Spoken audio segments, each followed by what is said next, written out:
Good evening.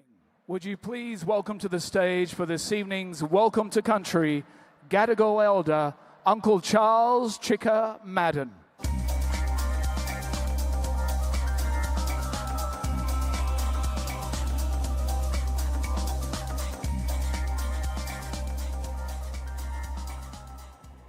Thank you. Good evening, folks. My name is Charles Madden, but known around the inner city of Sydney as Chicka. Now, that's a nickname that I got many, many years ago going to Redfern Public School, which is now NCIE, the National Centre of Indigenous Excellence. Folks, I'm from Gadigal land. Aboriginal land, that's the land we're on at the moment. For many, many years, I've lived and worked around the city of Sydney. I've been involved with quite a few Aboriginal organisations over the years. I've been a director with the Aboriginal Medical Service at Redfern for over 40 years. Also a director with the Redfern Aboriginal Housing Company, Aboriginal Hostels Australia, and the Metropolitan Local Aboriginal Land Council. I've got to mention it, folks.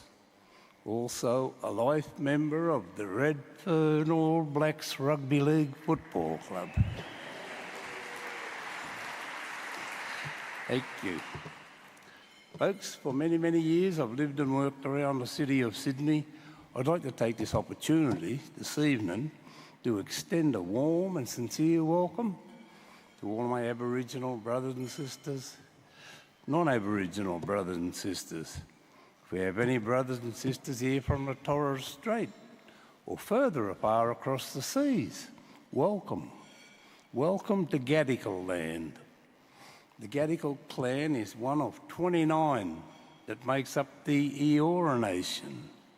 The Eora Nation is bordered by 3 distinctive landmarks. We have the Hawkesbury River to the north, Nepean to the west, and the Georges River to the south. Those 3 rivers form the boundaries of the Eora Nation.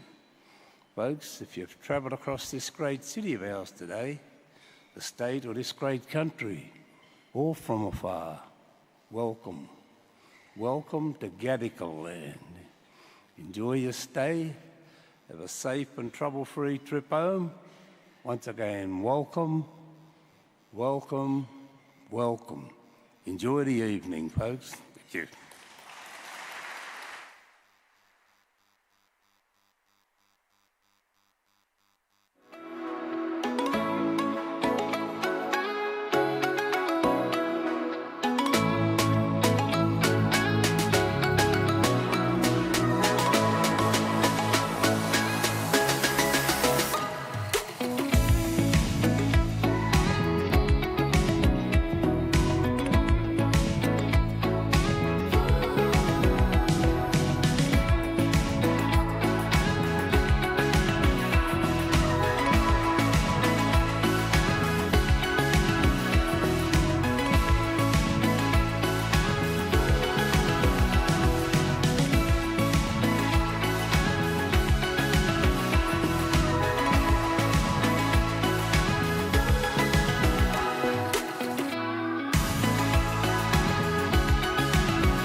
Please welcome to the stage the Director and CEO of the Australian Museum, Kim McKay, AO.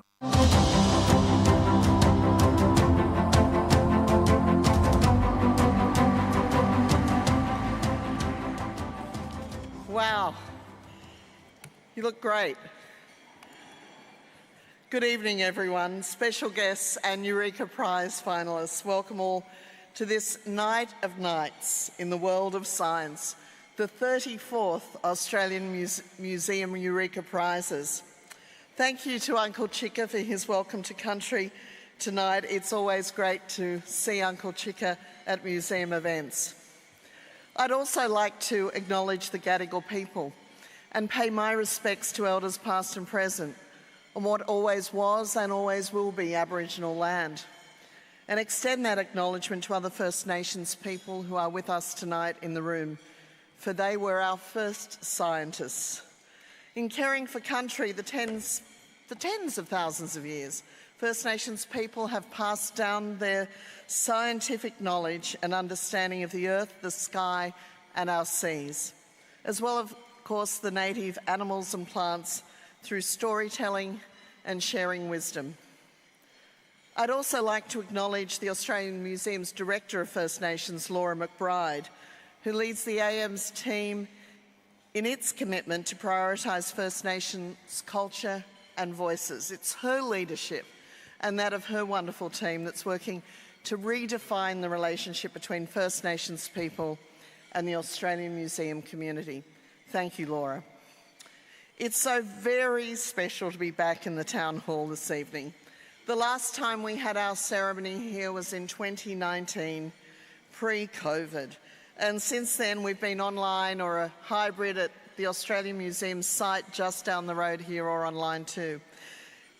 We are broadcasting tonight, so just make sure you keep yourself nice out there. A very warm welcome to those people who are joining us online tonight from their homes or offices.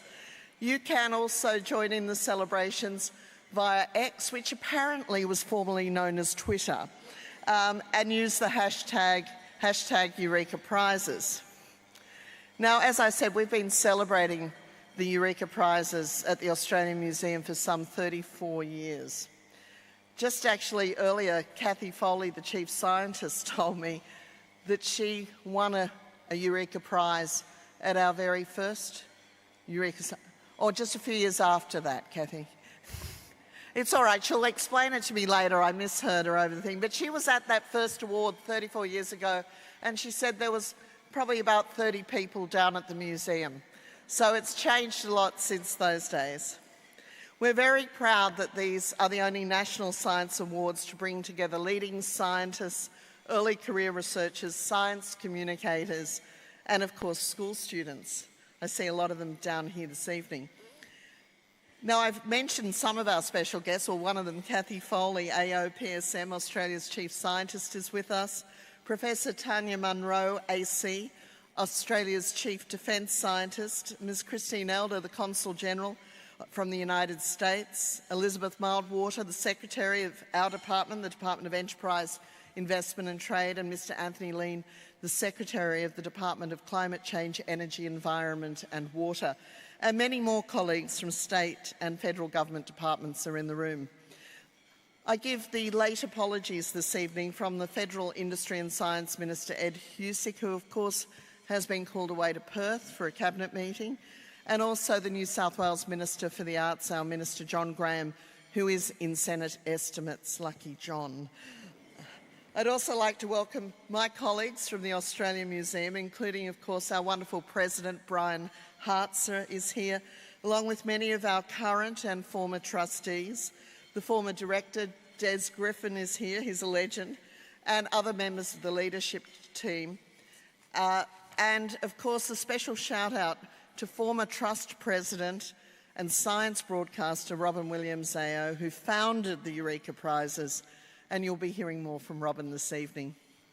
Tonight we also have a great group of senior representatives from universities around the nation. Professor Andrew Parfitt, the Vice-Chancellor at the University of Technology, Sydney, my alma mater. Professor Emma Johnson AO, the Deputy Vice-Chancellor Research from the University of Sydney. Professor Saki Pretorius, Deputy Vice-Chancellor Research from Macquarie University. And also from the University of Sydney, Professor Anna Maria Jagos, Provost and Deputy Vice-Chancellor, and Professor Kathy Belov AO, Pro-Vice-Chancellor, Global and Research Engagement, and of course a member of the Australian Museum Trust and Chair of our Science Advisory Board. Thank you all for attending this evening. We also have Eureka Prize partners and program supporters here tonight who you're going to meet up on the screen. We just could not do it without you. So thank you for your ongoing support and commitment so we're able to recognise and reward extraordinary science in Australia. Also in the audience, of course, are many of the judges who lent their expertise and gave hundreds of hours to review the significant volume of entries from every state and territory. I know judging is a big commitment, having done it way in the past, and I just want to thank you all sincerely for giving something back in this way. For the judges, thank you. But it wouldn't be an awards night without the finalists, the rock star, gold medal winning scientists. The Australian Museum is so proud to recognise your achievements at this special event.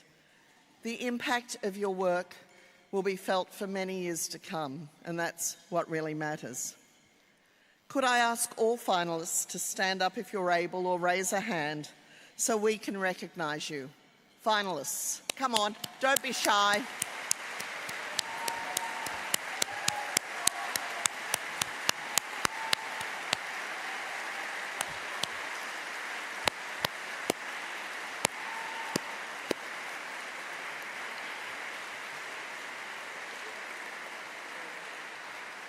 What an amazing group. Please, we'll get to know you all a little bit better later on. I'm incredibly privileged to say that I've now served 10 years as Director and CEO of the Australian Museum, Australia's first museum, which is of course custodian to more than 22 million objects and specimens. While the Eureka Prizes are in their 34th year, the Australian Museum is fast approaching our 200th year in 2027. This gives us a unique understanding and appreciation of the importance of research and development as the driving force for change and innovation in our community. The most striking observation from my vantage point is that science is not, nor has ever been, a solo endeavour. We need to change and influence still rigid and competitively based structures around science and open the floor for the widest possible groups of people to collaborate together. Now, this collaboration is clearly evident in our world-class Australian universities, 9 of which are in the top 100 universities in the QS World Rankings, an extraordinary achievement. Our higher education sector contributes more than double the research and development funding as government or industry, a much greater percentage than any other country.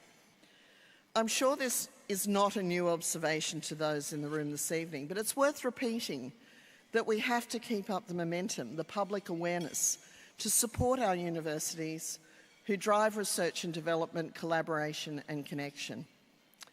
We should, as a nation, be spending somewhere in the vicinity of 3% of our GDP on R&D, but we're only spending 1.5%.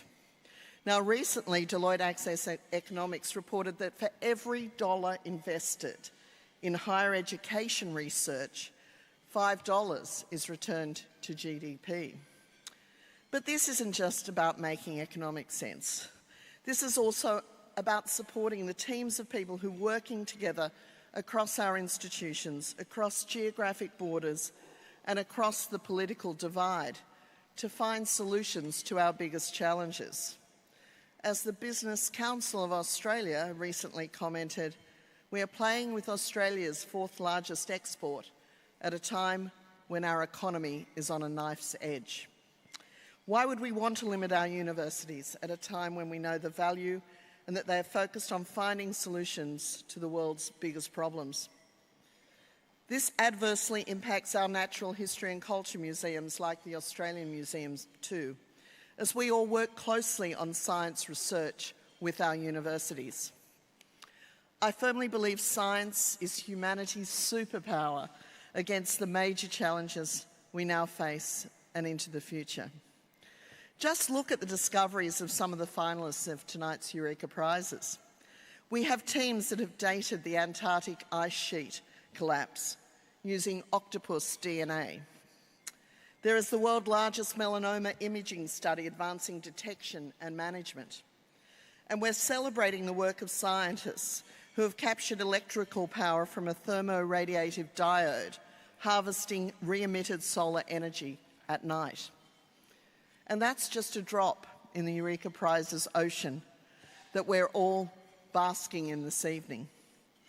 Just like all of you, the Australian Museum Science and Research is dedicated to keeping the foot on the pedal of R&D and promoting innovative science, which is driving our nation forward. So with that, let's get on the road with our celebration of science and have a great night. Thank you.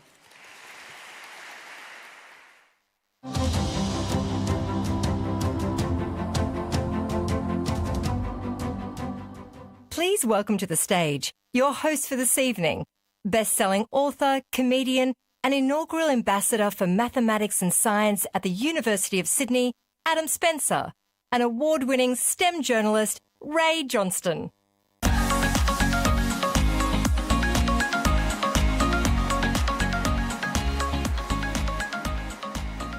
Hello, everyone. Lovely to see you all. It's very exciting to be back here for another Eureka Prizes. We are thrilled to be your hosts for this evening, and it's so great that we can be back here in Sydney Town Hall to celebrate excellence in Australian science. Now, Adam, you've had the pleasure of hosting here before. What's it like to be back? Ray, I could not be more excited to be back here again. Quick show of hands if it's your first Eureka Prize. How about a round of applause for all the newbies? Welcome, welcome, welcome, welcome.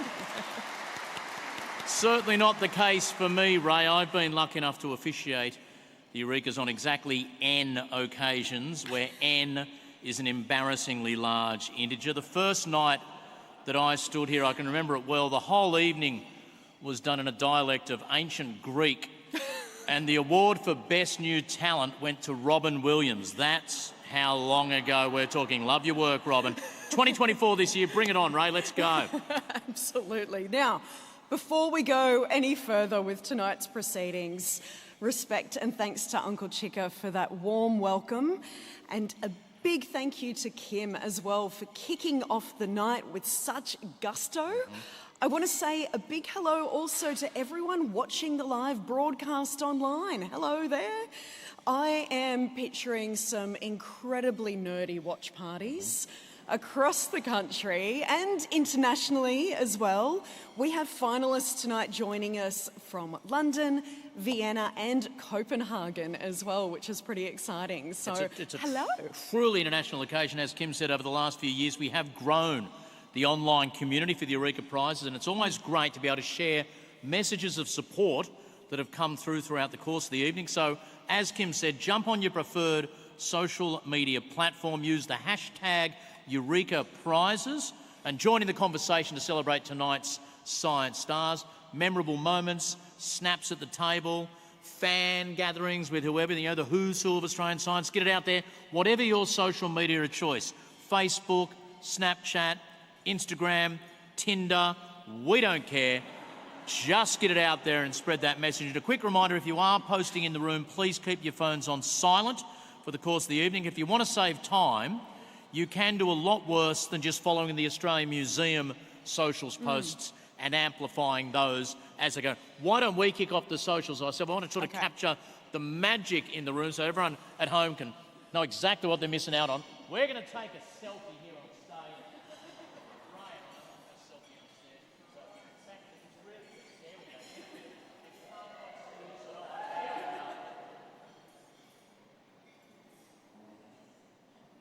Great.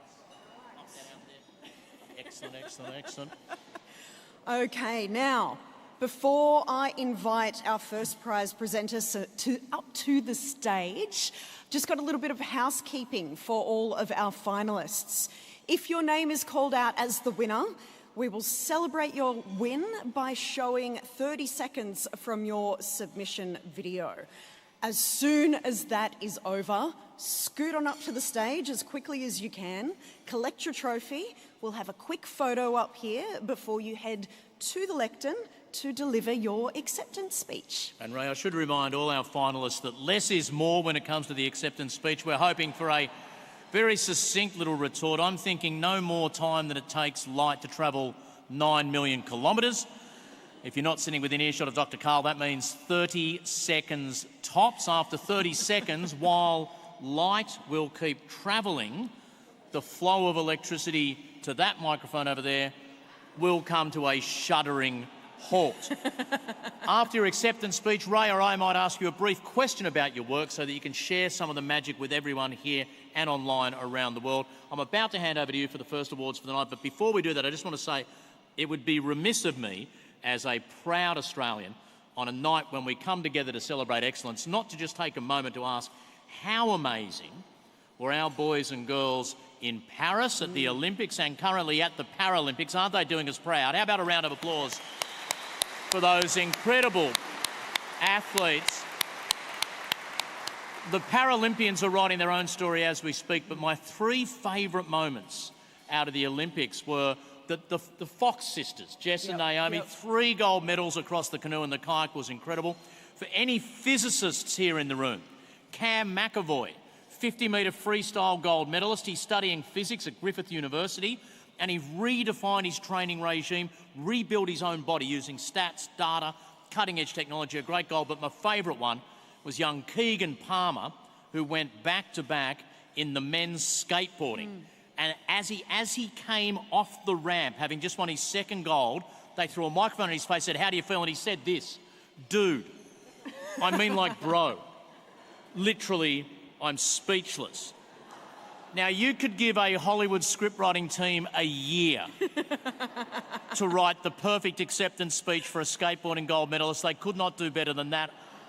I want this to be how excited everyone in this room is when we wrap it up. So what we're going to do here, we're about to do a little role play. As you walk into the house tonight, back from the Eurekas, I'm going to be your loved one. I'm going to ask, how were the Eurekas tonight? And you're going to give me maximum gusto exactly that quote. Okay, so here we go. You're stumbling in, you open the door, your loved one looks up and goes, "You're at the Eureka Awards tonight, weren't you? How were they? 1, 2, 3. Dude, I mean, bro. Literally. I'm speechless. I can't get them warmer than that. Over to you, Ray. Beautiful. Let's do this. Thank you so much. Adam Spencer, everyone.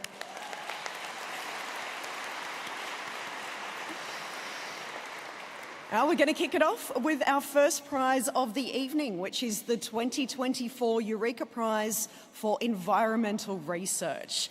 This prize is awarded for outstanding research that's led to a practical improvement in the management or protection of Australia's natural environment. And to announce our first winner of the night, I am delighted to welcome 2-time Eureka Prizes winner, Director of the Centre for Sustainable Materials Research and Technology at the University of New South Wales, member of the Australian Museum Climate Solutions Centre Advisory Board, and Fellow of the Australian Academy of Science, Professor Veena Sahajwala. Here are the finalists. Sensory Conservation Team, University of Sydney, for using scent to mislead pest animals. Sustainable Wastewater and Waste Treatment Team, University of Technology, Sydney and South East Water. Innovative technology that minimises the environmental footprint of wastewater treatment. Threatened Species Initiative, University of Sydney, for making a free, user-friendly online toolkit to halt biodiversity decline.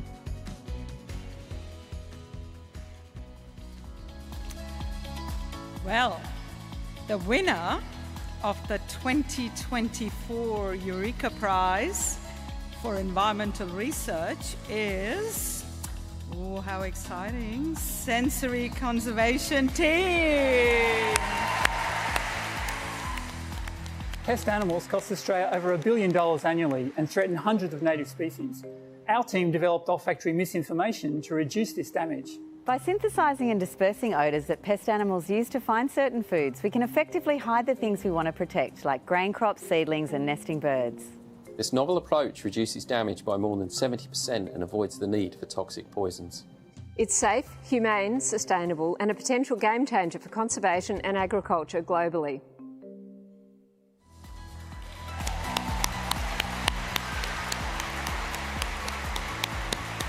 Incredible. Please welcome to the stage the sensory conservation team, and accepting the award on behalf of the team, Professor Peter Banks. Come on down.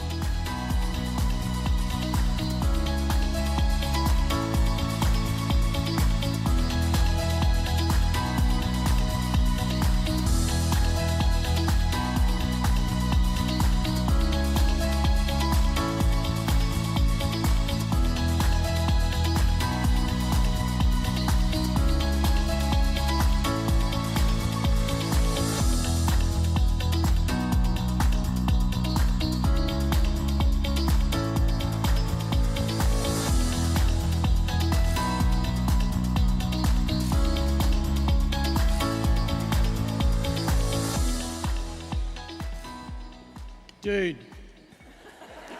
Sorry, I couldn't resist. It's a huge honour. Thank you so much to the Australian Museum and the Eureka Committee. This research wouldn't have been possible without people taking a chance on us. So we thank those grant reviewers and journal editors who backed our crazy ideas, our funders, the ARC, New Zealand Government and University of Sydney, for risking their research funds on doing something completely different. Most importantly, we thank the rest of the entire sensory conservation team, some of whom are here tonight, and our collaborators, for their inspiration, their hard work, and their commitment to creating better solutions for wildlife problems. Thanks so much. Fantastic. Before you go, Peter, quick question for you. Just want to find out a little bit more about your work, because olfactory misinformation is a new idea. How did you think of using this approach to control pests? And importantly, can I use it to control any pest in my life? Everybody asks that. Well, we thought of the idea from really basic research, really basic science, trying to work out how do animals find food, how do predators find their prey, how do herbivores find their food, seeing how the prey, the native prey, responded to that, and then kind of borrowing from their tactics. But it was the basic research that really stimulated it all, that empirical stuff, until we realised how we could potentially apply it. I think we're using misinformation on ourselves all the time. Olfactory misinformation, well, the opportunities are out there. Fantastic. Thank you and congratulations once again.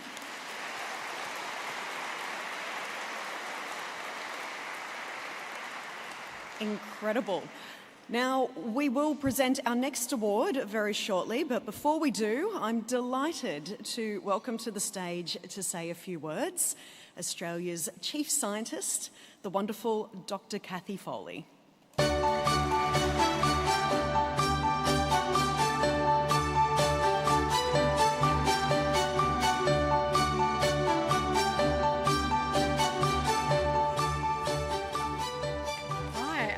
Can't hear anything back there, so I'm assuming I give a talk now. Is that right? Okay. Hello, everyone. It's so great to be here, and it's just wonderful to be able to be part of such a special night. I also want to say special welcome to all the finalists, also to our early career researchers, but also the school students that are in the audience. They're our future. Go on, Kim. Now, Kim has already given away some of my storyline tonight, because I came to my first award night. I now know it was 34 years ago, and it was the very first Eureka Prizes, and I was a finalist. Now, I didn't win, but I did at that stage have my picture in the Qantas magazine, because I think that it had been organised to take, there weren't as many prizes then, and I was nominated for the promotion of what is it? A promotion of something in science. What is it? Anyway, making science great and everyone knowing about it. Anyway, the thing was that I was in awe of seeing all these amazing scientists. As you can imagine, I was in nappies at that stage, and I just really wanted to be like them, and thinking, wow, it is so important to be recognised, or to recognise these people. And it inspired me to want to do science even more. As you can imagine, I was very much an early career researcher at CSIRO then. But it wasn't just to create new knowledge, and we know that's really critical and it's hugely important for humanity. And as we say in the words of Professor Julius Sumner Miller, why is it so? although actually many of you probably don't know who that is because you're too young, and I've just given my age away. But I suggest you look it up on your phone while I'm talking. But what I wanted to do was to do science that makes a difference. And I think that any scientist in any place around the planet feels the same way. Because it's science that changes the world, and it's science that makes it a better place. So it's absolutely wonderful to be joining you here in the Sydney Town Hall, hosted by the Australian Museum, and thanks to Kim and her team, and I think we should give them a round of applause because it is amazing.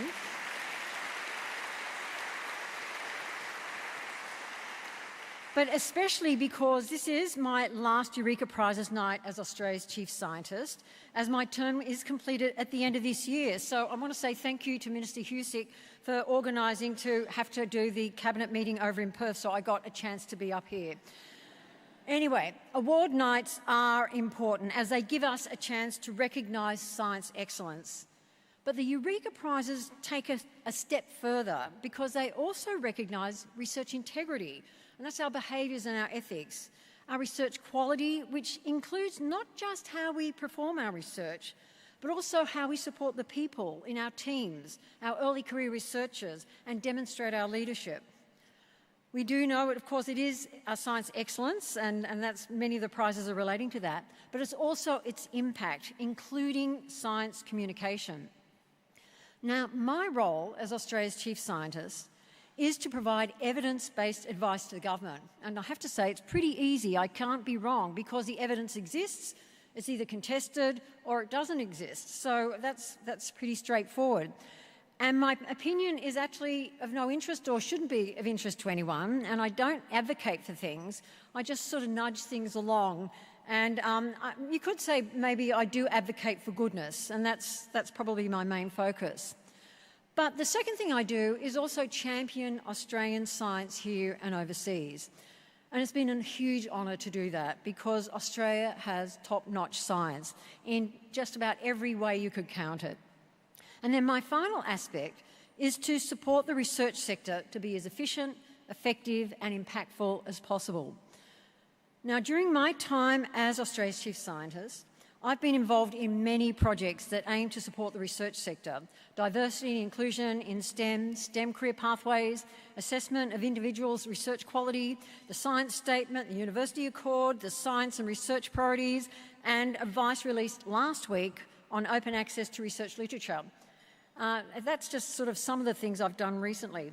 And all these pieces of work fit together like pieces of a jigsaw puzzle to enable us to embrace the full human potential so that the science sector plays its part and supports those of us who are committing our careers and our livelihoods to be able to try and make that difference, to do science and work in that as a profession. So considering diversity and inclusion, I want to point out some evidence that's of great interest to me. And that's mainly relating to physics because I'm a physicist and it's my own discipline. Now, in the physical sciences, we still have far too few women. I think it's of the order of 30% when we're looking at gender diversity. And in some sub-disciplines, it's bobbing around 5%. So we've got a long way to go. So we do have a pipeline issue. But actually, I hate to break it to you, it's a pipeline issue for boys and girls in physics and high-level maths. Kids are not doing physical sciences and maths at school, and the numbers are dropping at alarming rates. Western Australian physicists recently, you would have seen in the news, say that their state will have no physics HSC students by 2040. Luckily, New South Wales is a bit better. There will be none by 2060 at the current rate of decline. But the interesting thing is that Queensland is doing something different. It has a different trend with growth in the number of kids doing physics and high-level maths. And I can show you the data if you need to see it. And I asked that question, what are you doing? Because I've been trying hard to turn things around and I've failed miserably. Queensland Department of Education have identified that bringing industry and the relevance of the topic studied into the classroom is making a huge change in the attitudes of kids thinking about science subjects in last years of high school. Suddenly, science has a purpose and it's seen as a pathway to making a difference and having a future job. Now, as I mentioned already, Minister Husick sends his apologies. He really did want to be here tonight, but as you heard, there were some last-minute changes, so he has to be away. But I know that he was actually looking really forward to sharing tonight with you all. In fact, he even had a speech written. I'm not using it, by the way. So on his behalf and on the behalf of the Department of Industry, Science and Resources, I get to give out 2 awards. And they are about 2 issues supporting the things I've talked about: supporting diversity and inclusion in STEM and broadening the reach of those who get to work as a scientist, and also citizen science. And that's being the army of people on the ground that enables the extraordinary capture of data that is especially critical in a country like Australia. So I'm really excited to look forward to hear who the winners are. But before I announce the winners of these awards, and as this is my last hurrah to speak at the Eureka Prizes in this capacity, I just thought I'd have a couple of closing words. Okay, closing words. Science is important. It provides the information we need to solve and address many challenges. And as I talk to the science sector, you at the awards night, I ask you all to celebrate the finalists. We should be dancing with joy for the winners and the finalists and be delighted with the tall poppies who we're all meeting tonight. And I want to thank Merlin Crosley, who just talked about an Oscar Wilde poem which actually referred to the importance of recognising tall poppies and not burning them down. When someone wins in science, we all win, because humanity's knowledge has grown and we all get to know more as a result. All of us are richer for it. All of us benefit because of it. And hopefully, if my suggested public model for open access to research literature proves to be the right one for Australia, we'll all be able to read it too. So this is not me leaning into opinion or advocacy. This is actually what the evidence says. So now to the prizes. I get to announce the winner. Dr. Kathy Foley, everyone.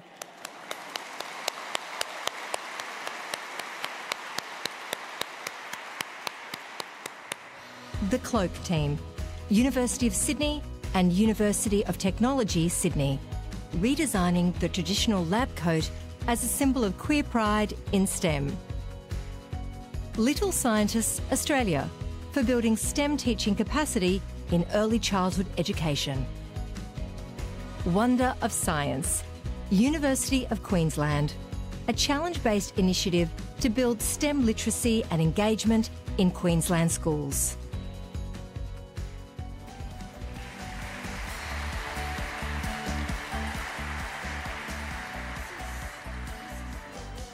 For the Department of Industry, Science and Resources Eureka Prize for STEM Inclusion, which is awarded for an initiative that's led to greater inclusion in science, technology, engineering and mathematics. Dr. Kathy Foley, please announce the winner. And it's my pleasure to announce the winner of the Department of Industry, Science and Resources Eureka Prize for STEM Inclusion. And the winner is Wonder of Science. Congratulations. Wonder of Science is fostering a culture of STEM engagement and inclusion across rural and regional Queensland, where students, teachers, parents and community members understand the value and importance of STEM and STEM careers. We believe that science is for everyone and that high quality, effective STEM education should be accessible to everyone. Small town like Taroom, you don't really get much experiences like this. Meeting the ambassadors and seeing what options I had for the future, because I want to become a scientist. Please come on up and collect your award, Wonder of Science. Speaking on behalf of the team this evening is Dr. Kayleen Cooper.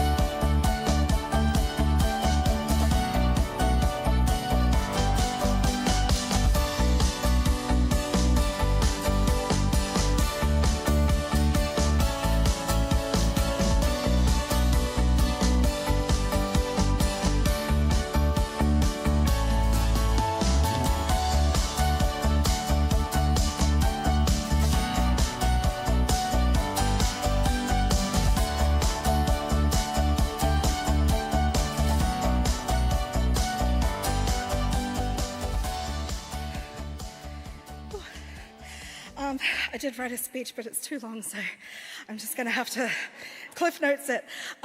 Thank you to the Australian Museum and the Eureka Prizes for this incredible honour. To us, true STEM inclusion in schools means that every student has access to high-quality, authentic STEM education programs, with diverse scientists leading the way to support those students.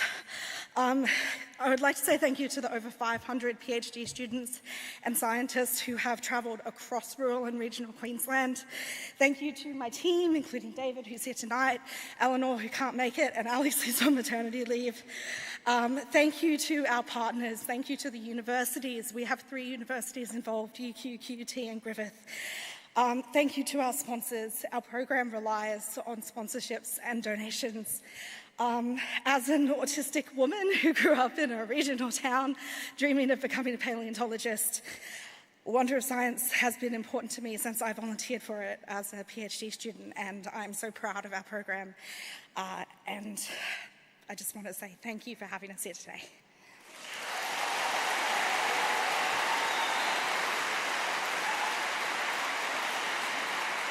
Now, before I let you go, you've been travelling all over Queensland with this program since 2012. Yes. What gives you the most hope for the future from the STEM leaders of the future that you've met this year? We've been running this program since 2012. I've been a part of it since 2016. Yeah. In 2018, we started working in a town, a very regional town called Mount Isa. And every year since 2018, I have seen the same students from year 4 all the way through to year 8 come back between different schools and engage with this program. Students who didn't even think of science as careers. That little girl who says she wants to be a paleontologist in the video. And I really have seen the shift in the passion that students have for STEM and for science and for climate and for all of these key issues that we're talking about today. And it's just incredible to see students continue to come back and see value in the program and to see teachers returning year after year. These kids need and deserve programs just like this. Congratulations once again. Let's hear it for the team, everyone.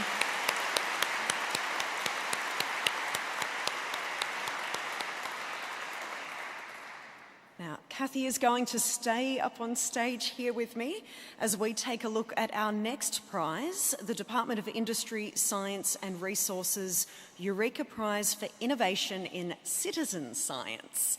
And here are the finalists. Insect investigators, connecting school children and scientists to document and discover new insect species. Kangaroo Island Nest Box Project, for a post-fire nest box program involving local community members and NGOs.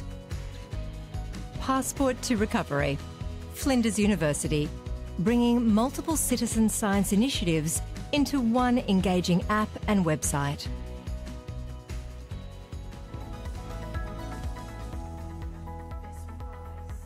Awarded for demonstrated excellence in citizen science practice through an innovative research and community engagement project. Now, over to Dr. Foley to announce the winner. Fantastic, thanks so much. And the winner of the 2024 Department of Industry, Science and Resources Eureka Prize for Innovation in Citizen Science is Insect Investigators. There are more than 200,000 species of insect in Australia, but most don't have names and we don't know enough about them. Insect Investigators works with regional schools to survey and document insect biodiversity using DNA. Many of the insects we find are new to science. And the kids are involved with the taxonomists in giving names to these undescribed species. Together, we're improving understanding of our insect biodiversity.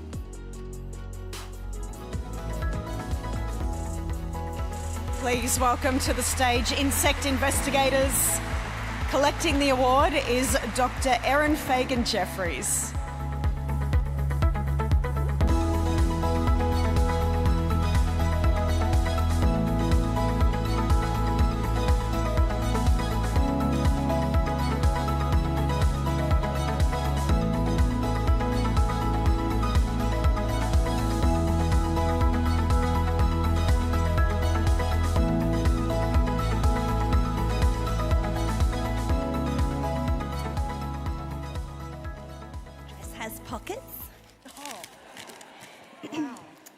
I'd like to acknowledge our fellow finalists, 2 Kangaroo Island projects doing really impactful work in a really special part of the world.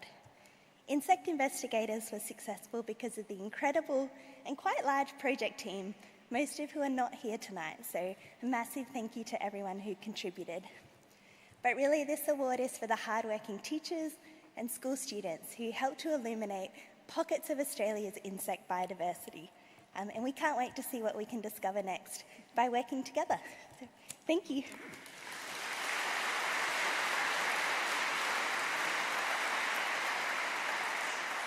Now, before I let you run away, first of all, pockets in that dress is just fantastic. Well done. But yeah, okay. We're applauding the pockets. You've worked with more than 1,800 school students in regional schools. You've documented more than 5,000 insects in 6 years. What's the impact of these discoveries? I think, we know so little of Australia's insects, but they're critical for everything from pollination, decomposing.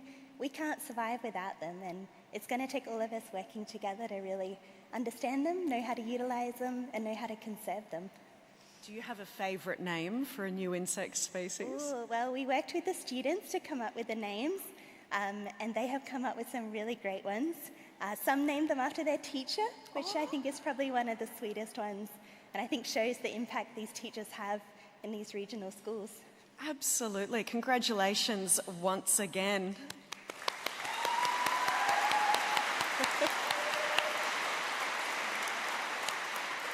Insect investigators, well done. And a big thank you to Kathy Foley as well.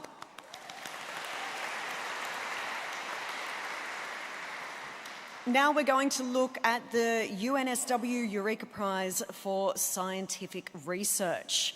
This prize is awarded for outstanding, curiosity-driven scientific research. And to announce our winner, I am delighted to welcome Deputy Vice-Chancellor Research and Enterprise from the University of New South Wales, Professor Bronwyn Fox. Let's take a look at the finalists. Professor Anita Ho Bailey, University of Sydney, for developing technology with the potential to significantly improve solar cell efficiency. Novel immunotherapy targets for bowel cancer team, Olivia Newton-John Cancer Research Institute, for immune cell discoveries that could lead to new ways of treating bowel cancer. Professor Stuart Tangi, Garvan Institute of Medical Research, leading research to improve the diagnosis and treatment of rare immune diseases.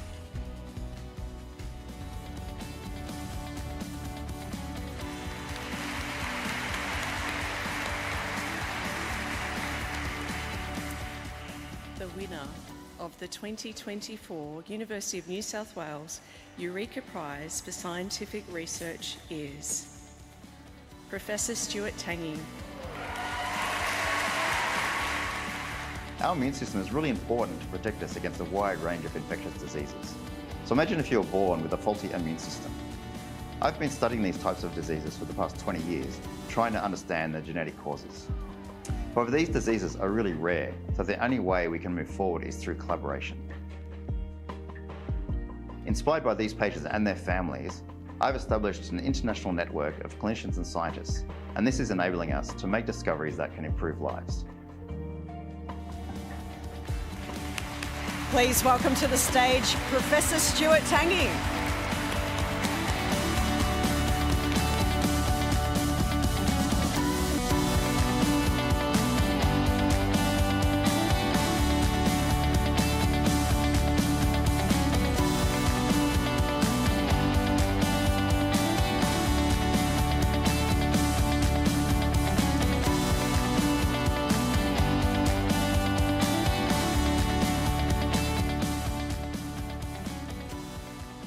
Well, dude, I am speechless. Adam, I'm not sure where you are. Obviously, a big thanks to the Australian Museum and the Eureka Prize Judging Committee for assessing the applications of this one and every other applicant finalist, obviously. I'd like to thank my colleagues at Garvan, particularly Professor Tony Baston and Professor Sue Clark, who have been terrific supporters of my work. The many people I've been able to work with over the years, locally, nationally, internationally. I really want to call out Professor John Laurent Casanova, who's a fantastic colleague of mine in New York, and also mention two terrific women in my life. My wife, Jill, who's sitting over there, who's been, through the magic of science, I actually met and has been with me all this journey, and also Professor Cindy Ma, who's been my research partner for about 24 years as well. Without these terrific people in my life, I wouldn't be able to be where I am today. My work studies rare diseases, as mentioned in the video, and that has significant impact on families, obviously, so I'd really like to thank the families and their the patients and their families who've been allowed us to help them, hopefully, improve their journey through diagnostic odysseys and so on. I'd also like to mention two very dear friends of mine who unfortunately are no longer with us, Matt and Simon, whose interest in my work along the way really propelled me to do things bigger and better, and I really wish they could be here to see how their inspiration was to propel me here today. Thanks very much. Stay there, stay there. I have to ask you a question. No one wants me to ask them questions. Stuart, I'd love to hear more about how the collaboration works with your research. You've collaborated with clinicians and scientists. How has that helped you diagnose and treat rare diseases? Yeah, it's a really terrific question. It's sort of a simple question, but it's actually a really complicated question. I'm a scientist as opposed to a clinician, but my work really interfaces with the clinical immunology and clinical hematology teams everywhere.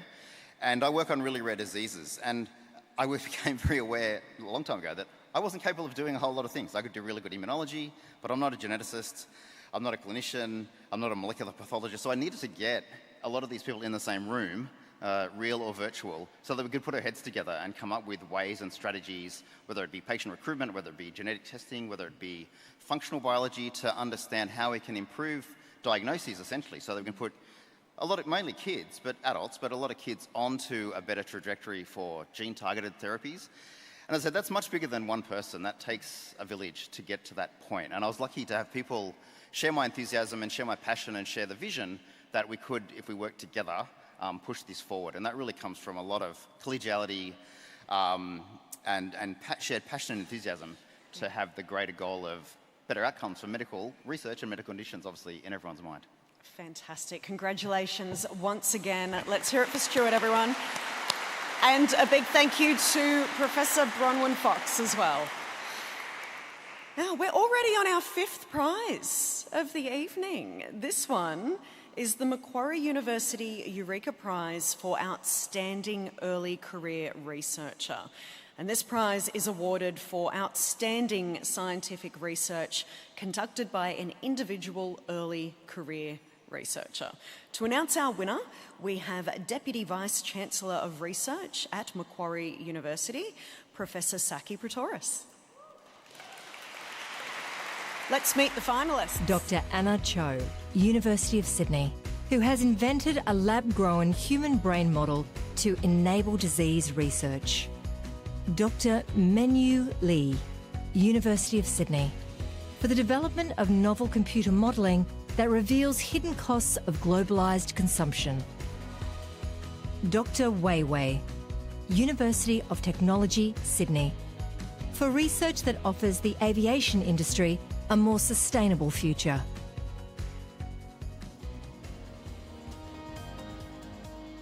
Incredible research there. Over to you.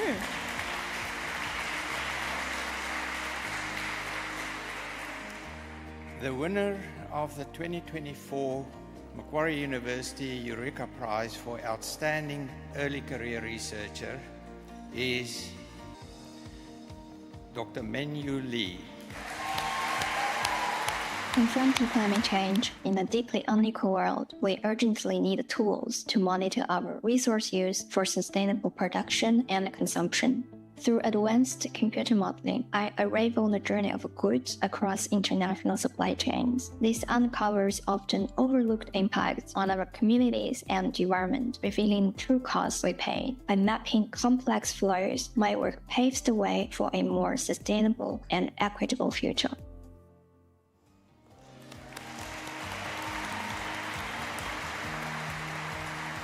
Now, unfortunately, Dr. Mengyu Lee could not be here with us in person this evening, but she has sent us this message. I'm truly honored to receive this award. Humanity now is at crossroads. The decisions we make now will be critical to ensure a livable future. But right now, we're on a highway to climate hell. So the recognition tonight highlights the urgency of my work to find solutions towards this global challenge. And special thanks to my team, my collaborators, especially Professor Manfred Lezen from School of Physics, and also to the University of Sydney for its tremendous support through the Horizon Fellowship.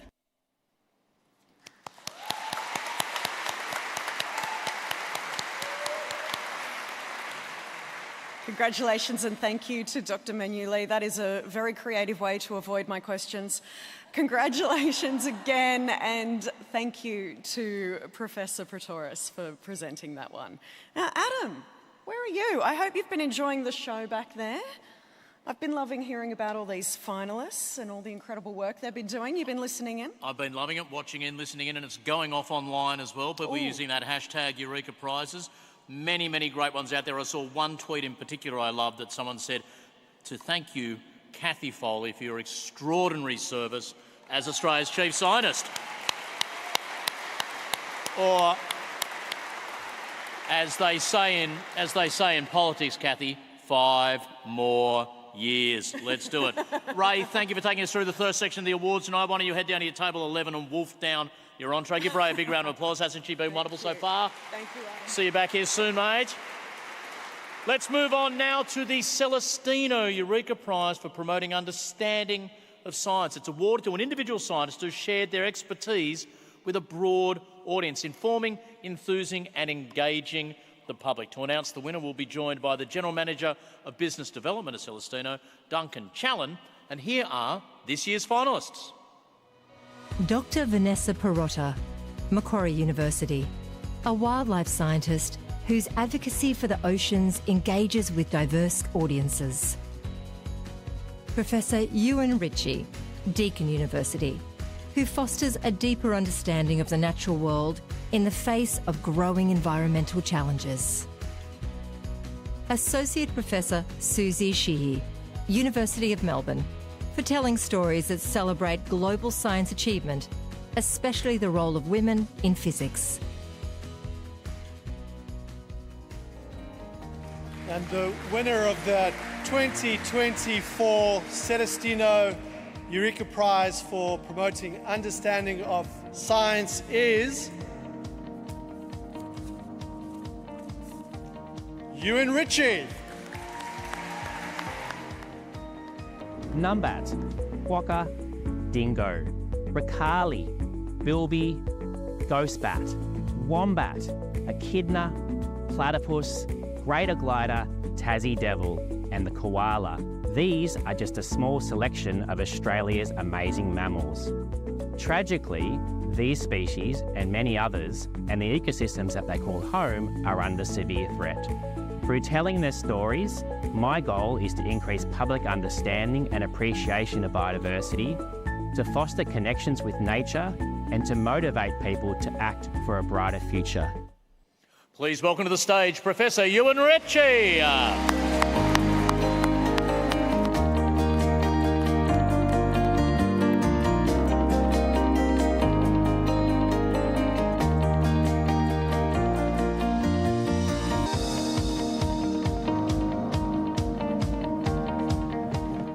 Pretty gnarly.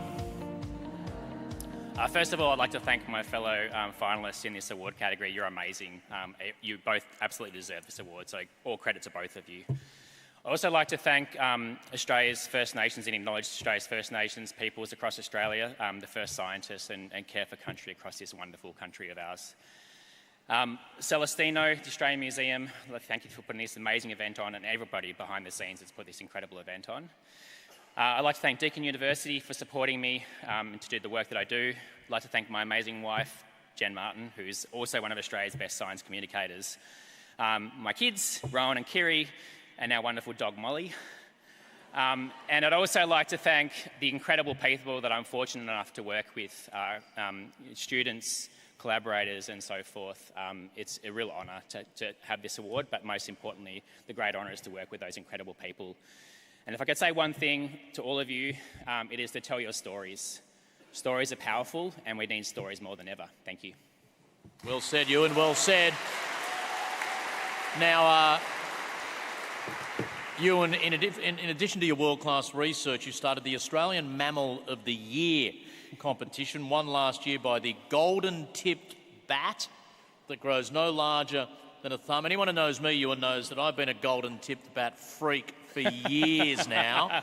Hashtag GTB. But how's it gone for the golden-tipped bat now, and how's it handling the excitement and fame that it's garnered, winning Australian Mammal of the Year? Look, I haven't actually heard much from the golden tip bat lately. I think they've just been revelling in the glory, Adam. But it's actually wonderful to see bats winning back-to-back. And in fact, that's one of the main reasons we started that competition, was to really raise the profile of those mammals that most people have never heard about. So it was really great to see a species that most people have never really heard about and know about. So, and that was really the whole point of that exercise. So it's really wonderful to see people engaging with that contest. And now I know who voted for that bat so feverishly. So well done. Back to back, bat to back. Give Professor Ewan Ritchie a big round of applause. And thank you, Duncan Challen. Brings us now to the Department of Defence Eureka Prize for Outstanding Science in Safeguarding Australia. It's awarded for outstanding research that's led to, or is likely to lead to, innovative solutions for Australia's national security. To present the award, I'm delighted to welcome the Chief Defence Scientist of Australia, Professor Tanya Munro, AC, to the stage. Let's meet our finalists. Blue Link Global Ocean Science Team, Bureau of Meteorology and CSIRO, an ocean forecasting system that provides superior defence capability in seaborne operations. Professor Clinton Fuchs, Queensland University of Technology, for developing AI software that enhances situational awareness and threat detection. Associate Professor Marion Andre Rizzolio, University of Technology, Sydney, for developing a new way to detect malevolent agents online.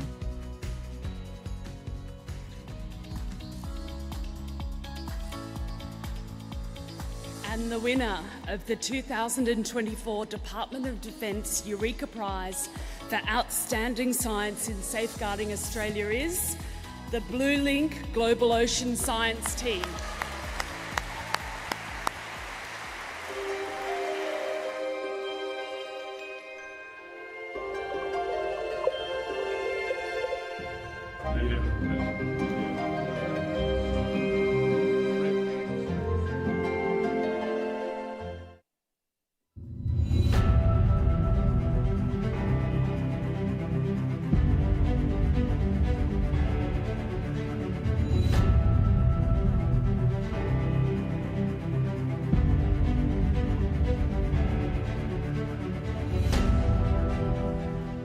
Speak on behalf of the team, welcome to the stage Dr. Gary Brassington from the Bureau of Meteorology and the team from Blue Link Global.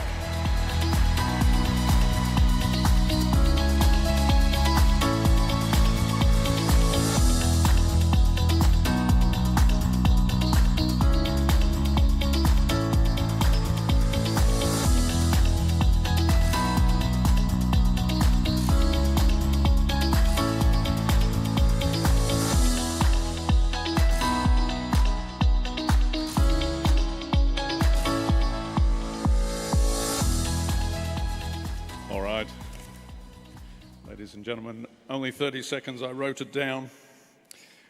So it's certainly my honour to be the one standing up here representing this prize.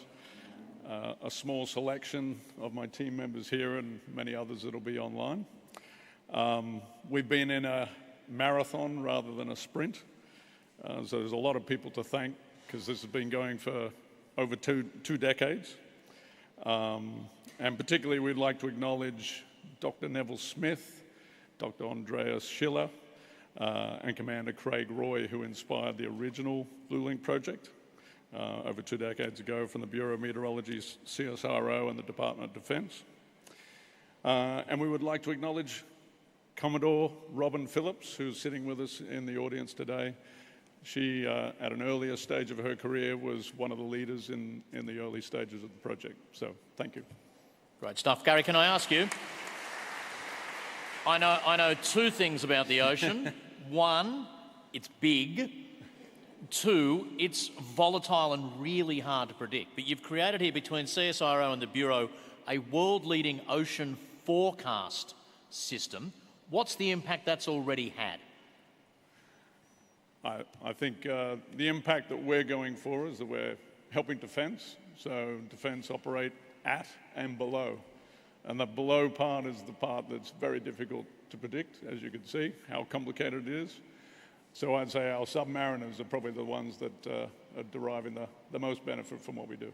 Fantastic. Please congratulate Gary and everyone from the team, and thank you so much, Professor Tanya Munro, AC, for presenting the award.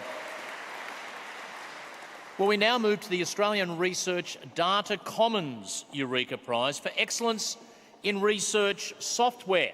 It's a prize awarded for development, maintenance or extension of software that's enabled significant new scientific research.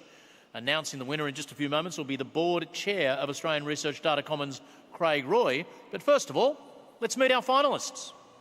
Mini Zinc Team, Monash University and Optima, helping engineers, mathematicians and scientists solve any optimisation problem.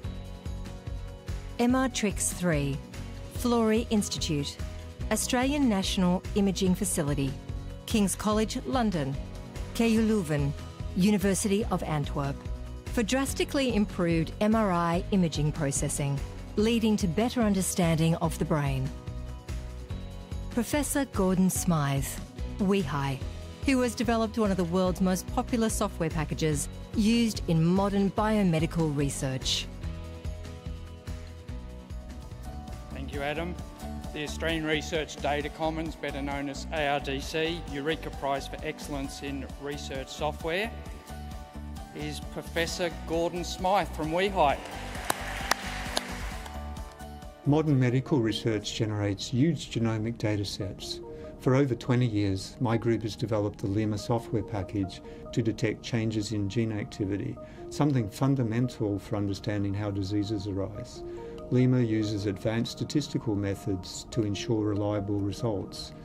LIMA has been used to make scientific discoveries in over 70,000 published papers. Ladies and gentlemen, Professor Gordon Smythe.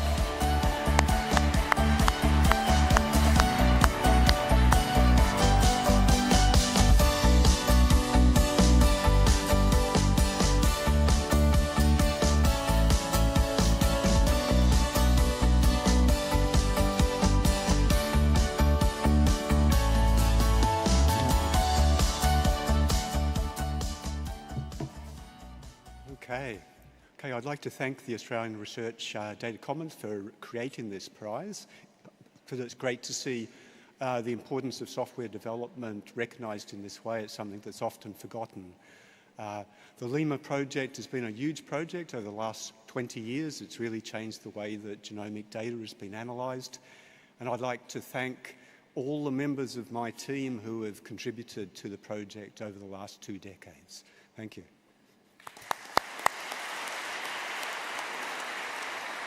Gordon, this is amazing. Your LIMA software has tracked changes in gene activity for more than 20 years. The discoveries have been published in, get this, 70,000 scientific papers.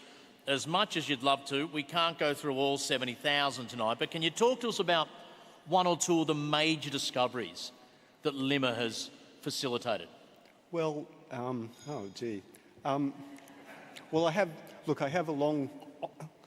have some long-term collaborators at the WEHI, and in particular the breast cancer laboratory.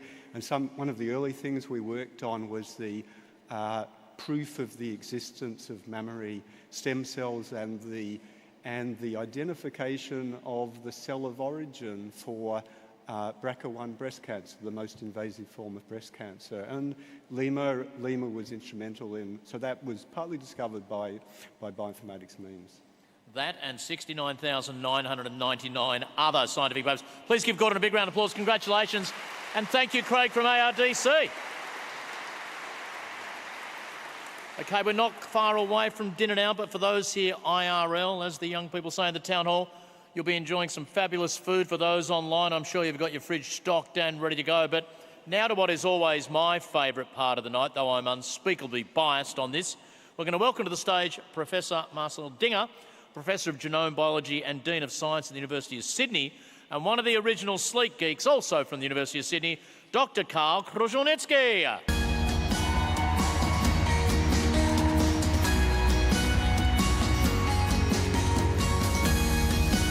Because as Kathy Foley mentioned at the start of the evening tonight, it's not just for the lab coats and textbooks. We're celebrating the next generation of scientific storytellers, and we do that through the Sleek Geeks Science Eureka Prize. We're about to meet some young minds who've taken their curiosity and turned it into something extraordinary, creating films that make even the most complex scientific concepts accessible and downright fun.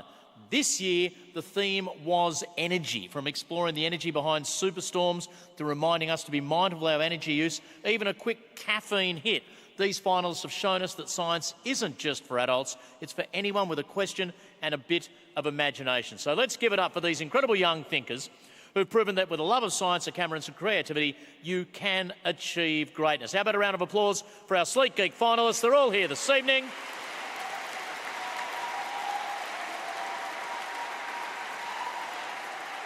Just a quick note to our finalists, if you do find yourself on stage after you've accepted your award, head back to your table to Mum and Dad. We'll come and grab you for a photo during the dinner break. Okay, let's meet the Sleek Geek Science Eureka Prize for primary school finalists. Ira Ahmed, Mascot Public School, for a humorous and practical film exploring different forms of energy. Kate Ewan, PLC Sydney, for her film about how and why popcorn kernels pop. Eugenia Ewan, PLC Sydney, for her film on the best angles to place solar panels.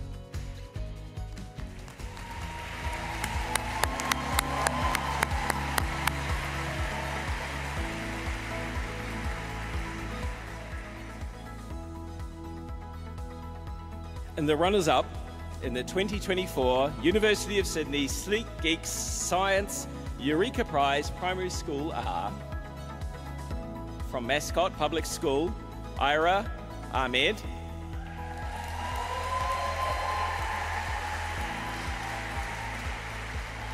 and from PLC Sydney, Eugenia Young.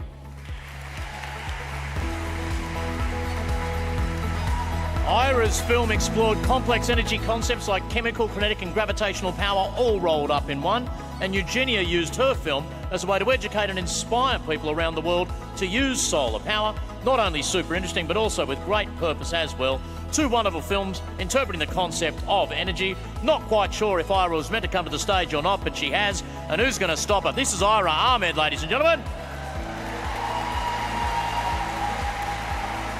And Eugenia Young.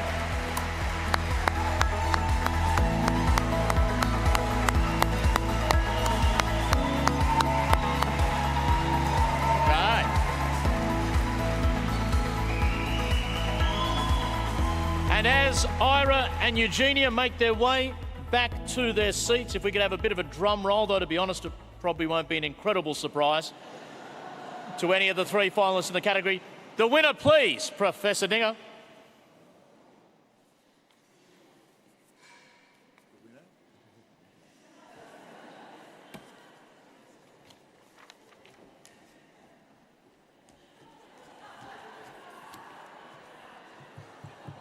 Here you go. Aha. It was a surprise, Adam. It's okay, I've got the envelope right here. The winner of the 2024 University of Sydney Sleek Geeks Science Eureka Prize Primary School is Kate Ewan. Hey! Have you ever wondered how these corn kernels turn into yummy popcorn? And it all has to do with energy, and science can explain it. When we plug in the popcorn machine, we have electricity, which is electrical energy. The laws of thermodynamics says energy cannot be created or destroyed, only transformed from one form to another. So the electric energy converts into heat energy, making the elements inside the popcorn machine really hot. The heat energy is then transferred to the corn kernels, in turn raising their temperature. The heat energy converts into kinetic or mechanical energy as water inside the kernels move around so fast that turns into steam, creating pressure until the corn kernel explodes. Unbelievable? Let me show you. Imagine this is a corn kernel. And remember kids, don't try this at home without an adult.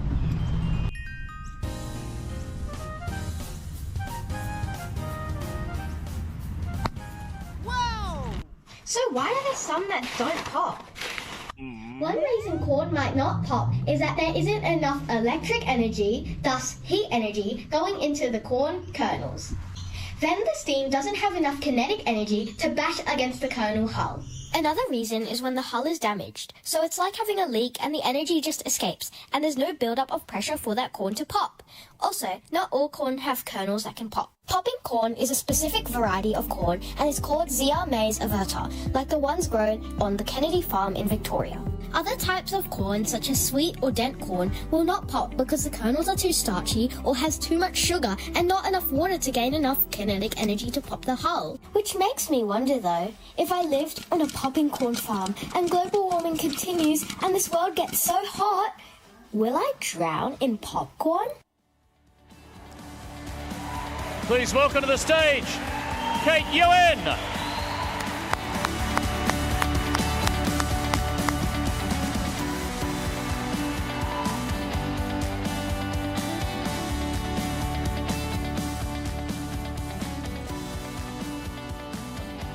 Now, photo time. Okay, question time. Dr. Kate, there was so much in turning little kernels of corn into popping corn. You must have covered so much material.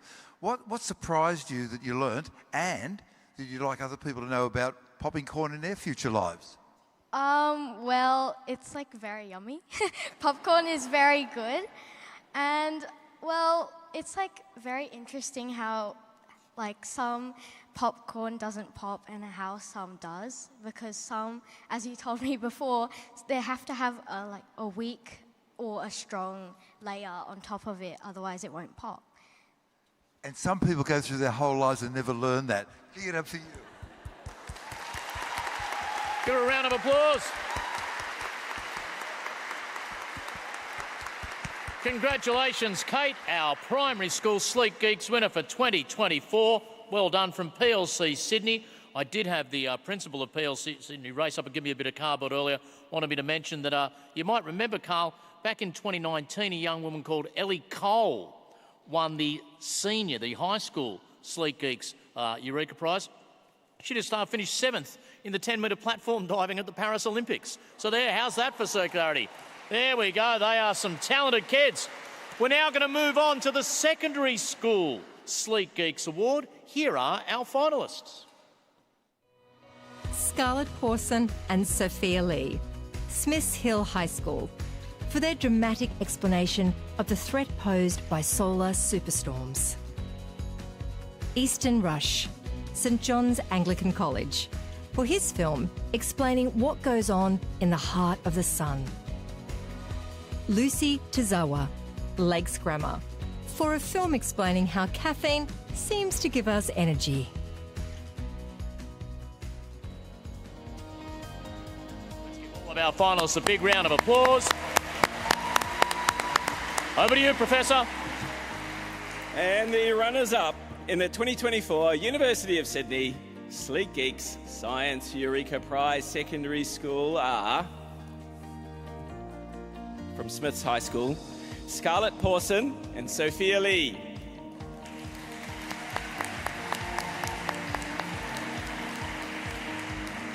And from Lakes Grammar, Lucy Tazawa. Come on up.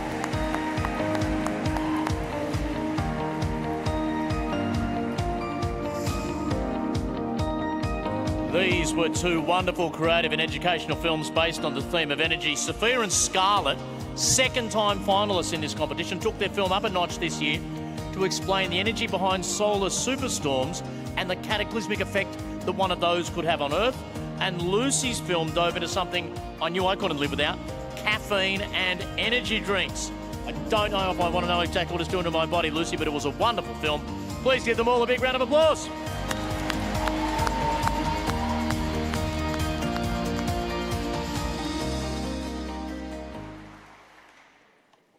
Now, they say never work with children, animals, or deans of science, but I'm confident we've got this ready to go now. Professor, who's our winner in this category? All right, and the winner of the 2024 University of Sydney Sleek Geeks Science Eureka Prize Secondary School is Easton Rush. Come on up. the Earth get its energy from? Some of you may say caffeine. However, I hope that most of you would answer the sun, and you guys would be right. But how does the sun transmit 90 petajoules of energy towards the Earth every second? I mean, where does all that energy actually come from? Let's find out. Well, first thing to consider is the sun's size. It's huge, with a mass of over 330,000 Earths. This immense mass results in an extreme gravitational pull, forcing the sun's core to be incredibly dense, generating tremendous temperatures reaching millions of degrees. In this blazing centre of the sun, hydrogen atoms, which are whizzing around at incredible speeds, undergo an extraordinary transformation through a process called proton-proton fusion. Let's investigate. Imagine these are protons. Two of these will normally repel each other due to their light charges. However, because they're travelling so incredibly fast, you can overcome these forces can actually collide in a way that they fuse together. These collisions cause a loss of mass, and it is this mass that is then converted into energy. One of the protons converts into a neutron via the release of a positron and neutrino, and this subsequent combination is called a deuterium. But wait, there's more. Another proton can fuse with the deuterium to create a helium-3 nucleus, again losing mass. Now, two of these helium-3 nuclei can collide, emit two protons as hydrogen, then form a helium-4 nucleus, and, you guessed it, lose more mass. This happens continuously, every second, converting 4.26 million tons of matter to 100 septillion joules of energy. Fusion reactions start from the humble proton and eventually release enough energy to power all the Earth's processes and support life. Now you know how the sun gets its energy. Cheers! This is Eastern Rush.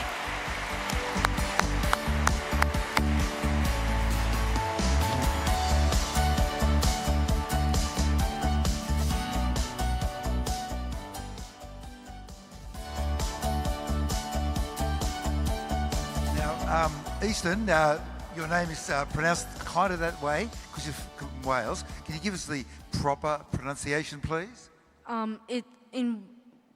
Traditionally in Wales, it's pronounced Yeston. Yeston. I will follow your lead. So, with this knowledge that you've managed to part on to people, how did people respond when you told them at school about this bubble of knowledge that suddenly appeared in your head, and how they feel about it? I don't know. I usually just I enjoy communicating science to people because when more people have knowledge, it benefits humanity as a whole. And I like sharing this knowledge in an easy and accessible way. What a great philosophy. Yeah! Well, you've absolutely done that, Euston. Congratulations, mate. And to Scarlett, Sophia and Lucy, thank you so much. Dr. Cole, Professor Dinger, thank you. Should also note all of our wonderful students are going to receive vouchers to Abby's Bookshop along with their prize money. So a big thanks to the team at Abby's. You'd better have some physics books in stock because Euston's going to hit you like a solar flare. You can find all of those films in full and the rest of the top 20 on the Australian Museum YouTube channel. Well worth a look. We're going to take a break now for dinner around 45 minutes. Take some time to enjoy your mains, catch up with friends old and new. Can you please be mindful if the staff are anywhere near your table, let them get to your table nice and quickly so they can serve us all. Those watching online, don't go far. When you return, you'll see a 5-minute countdown. You'll know we're about to recommence. See you soon.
Welcome back to the 2024 Australian Museum Eureka Prizes. Would you please welcome to the stage Ray Johnston.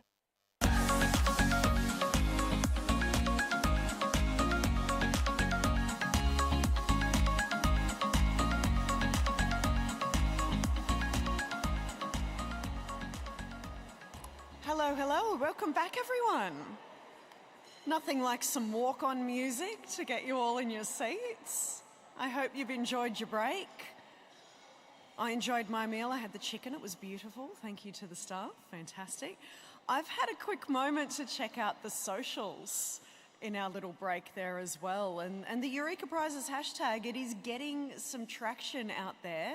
Make sure you all add to it as well. We want to be able to show the world the incredible achievements of all of the scientists that are in the room with us this evening. I wanted to share with you a couple that have stood out to me. There was some praise there for our sleek geeks. It says, excellent to see the science explained in such a fun and accessible way. Top storytelling, Kate, and a most compelling question at the end. There's also one that has a sentiment I'm sure we can all agree with. Blown away by the incredible impact our scientists of all ages are making. And there's also a burning question. MC Adam Spencer is wearing a pie badge at hashtag Eureka Prizes. Where can I get one? I'll have to leave it up to Adam to answer that for you when he comes back out, because we need to crack on with the second half of tonight's awards.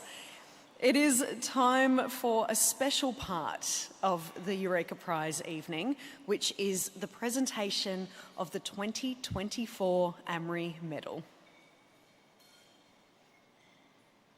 Now, shortly... The Australian Museum Research... There it is. Are we going to have a standoff? Do you want to play the video or do I talk? I'll talk, then you can The play Australian Museum Research Institute, known as AMRI, is made up of world-renowned research scientists, collection staff, and more than 150 associates, fellows, and students from across Australia. In 2024, AMRI's impact on the world of natural science has been nothing short of extraordinary. The AMRI team have described more than 149 new species and genera and published 229 peer-reviewed publications this past year. A particular highlight includes internationally celebrated research which uncovered a new age of monotremes, led by Honorary Associate Professor Tim Flannery, alongside Chief Scientist and Director of AMRI, Professor Chris Helgen, and the Curator of Paleontology, Dr. Matthew McCurry. Analysing 100 million-year-old opalised fossils in the Australian Museum collection provided evidence of 3 new extraordinary monotreme species, including what the team nicknamed the echidnapus. Published in Nature earlier in 2024, the work of Dr. Jacqueline Nguyen, an avian paleontologist who alongside her colleagues analysed the complete genomes of 363 species of birds, generating a tree of life for modern birds. Fieldwork expeditions have also uncovered a deeper understanding of Australia's culture, particularly the work of Dr. Amy Way, who alongside her team undertook archaeological survey work and excavations on Barkindji country, New South Wales. Working with local community, they documented how Barkindji people cared for and buried companion dingoes. The work of AMRI can also be found in the backyards of many Australians through its world-leading citizen science programs. The Citizen Science team continues to develop a successful suite of flagship projects, including Frog ID, which recorded its 1 millionth frog call this year, alongside Digivol and the Australasian Fishes Project. Spanning the Australian Museum's natural science collections, the Australian Centre for Wildlife Genomics, the Collection Enhancement Project, Collection Care and Conservation, the Climate Solutions Centre, and the Lizard Island Research Station located on the Great Barrier Reef, AMRI's work is as diverse as it is impactful. We acknowledge and celebrate the outstanding skilled work and efforts of the entire team. Just incredible. And now we get to hear from the Australian Museum's Chief Scientist and the Director of the Australian Museum Research Institute, Professor Chris Helgen. Welcome to the stage. Thank you, Ray. What a privilege to direct AMRI, just as it's an honor to be here this evening with all of you.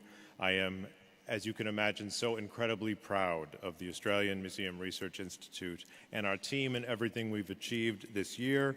This has been a year of fieldwork for our team across Australia and overseas, from community-led archaeology projects on Barkindji country in far western New South Wales, to searching for freshwater crustaceans and Tasmanian karst habitats and tiny land snails in the Nullarbor Plain and the Solomon Islands. Our far-reaching research has uncovered key fossils of amphibians, spiders, and egg-laying mammals, used comparative genomics to help reconstruct the tree of life for all living birds, generated 1 million Frog ID citizen science records supporting frog conservation across this entire country, and discovered and described 150 species new to science, from mollusks to mammals. Thank you.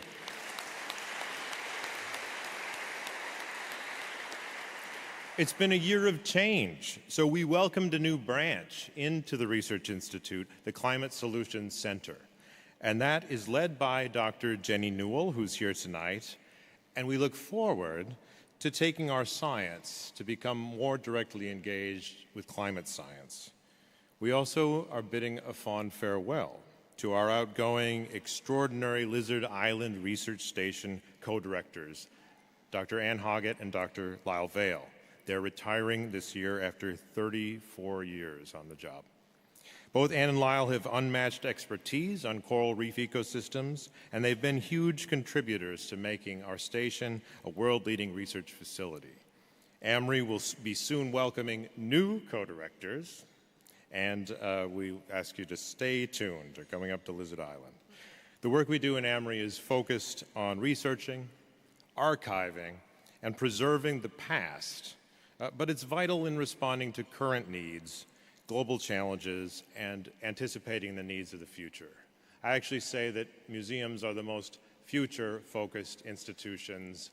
We're in the forever business, always focused on using our past collections to understand the future. And AMRI will continue to provide and inspire generations of curious, passionate, and innovative future scientists. So I thank you, and I say well done to all of my team, all of our teams. Now I'm going to hand over to Professor Kathy Beloff, AO, the Australian Museum trustee, chair of our Science Advisory Board, professor of comparative genomics, and pro-vice chancellor of global and research engagement at the University of Sydney, to present this year's AMRI Medal. Thank you.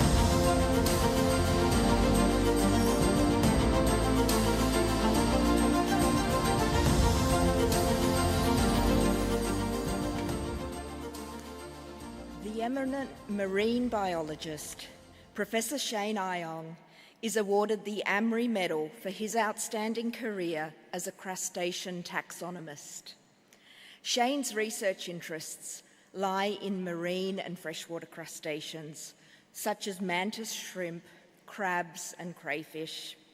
His focus is on the evolutionary history and biodiversity of aquatic invertebrates, including the biology of important aquatic invasive species. Shane completed his PhD in 2000 at the University of New South Wales, followed by an Australian Research Council postdoctoral fellowship at the Australian Museum. In 2006, Shane moved to Wellington, New Zealand, to join the National Institute of Water and Atmospheric Research, where he managed the Marine Biodiversity and Biosecurity Group and Marine Invasives Taxonomic Service.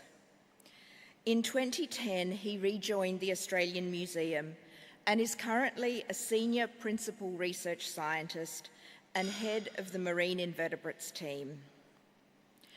Shane holds multiple key international appointments and committee positions, serving as a commissioner on the International Commission of Zoological Nomenclature, on the steering committee for the World Register of Marine Species, and the New South Wales Fisheries Threatened Species Scientific Committee.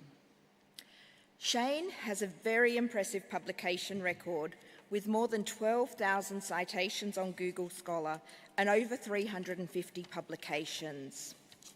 He is the author of 8 seminal books on marine invertebrates and has twice received the Whiteley Award for Best Invertebrate Natural History Book. His most recent book, the 900-page Marine Decapod Crustacea, A Guide to Families and Genera of the World, was co-authored with Dr. Gary Poore from Museums Victoria. This book provides tools to identify 189 families and 2,121 genera of marine decapods, crustaceans, shrimp, crab, prawns, and their allies. To understand the economic value of this biodiverse group of creatures, look no further than your dinner plate.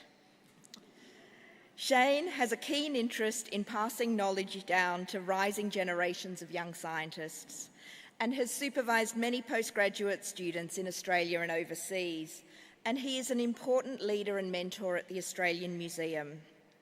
Shane is a delight to work with and cares deeply about the collections, research, the volunteers and staff members within AMRI. We're very proud of his achievements, and I'm pleased to be presenting Shane the AMRI Medal for 2024. Congratulations, Shane.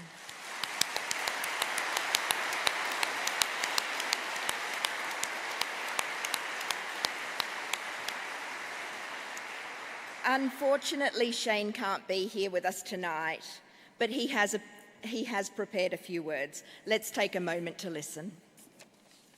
I'm sorry I couldn't be with you tonight, dressed in my finest. I'm not really sure what to say, but thank you.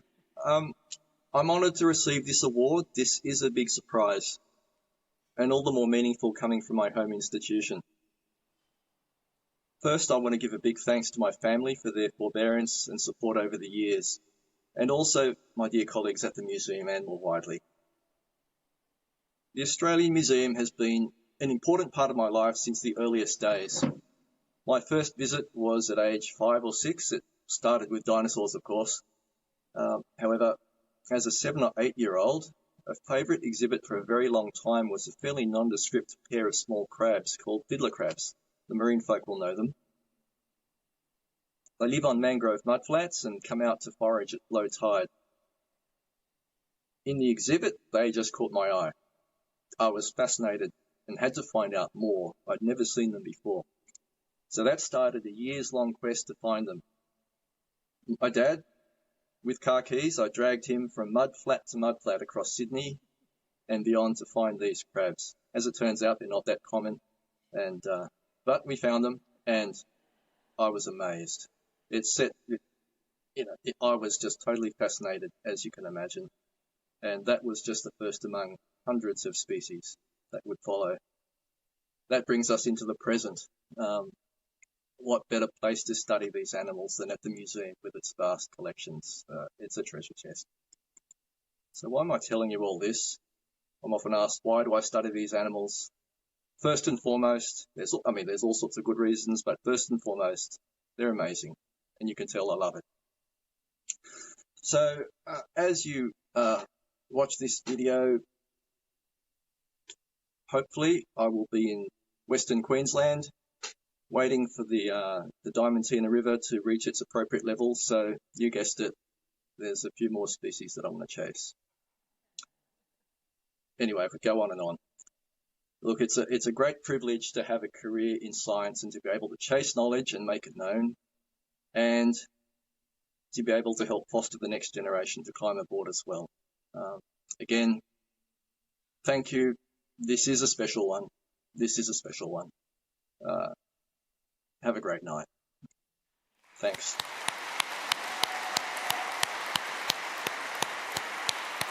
Congratulations again to Shane, and thank you for Chris and Kathy for presenting that medal. Now, to announce the winner of the Australian Museum Eureka Prize for Science Journalism, I would like to invite back to the stage Director and CEO of the Australian Museum, the wonderful Kim McKay AO.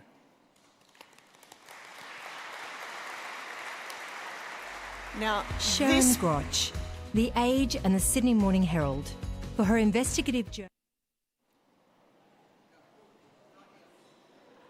This prize is awarded to an Australian journalist or journalist team whose work is assessed as having most effectively communicated scientific issues to the public.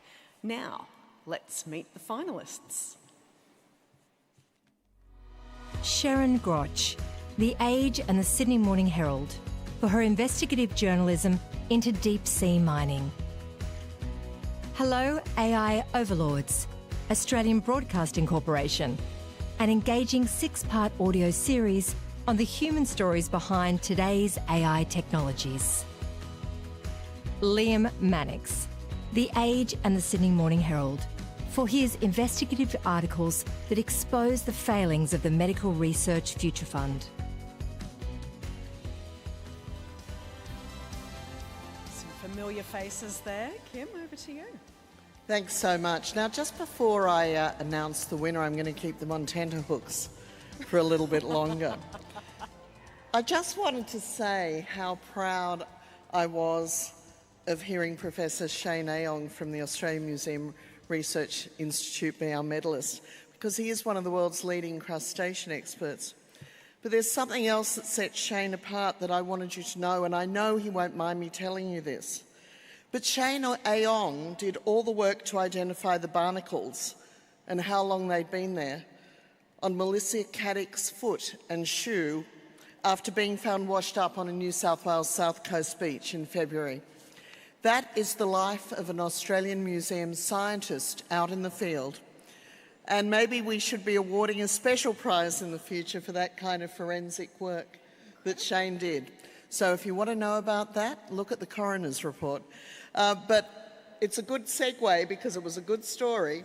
Sure is. Back to who has won our incredible Science Journalism Prize tonight. And I'm proud to announce that the winner is... Hello, AI Overlords.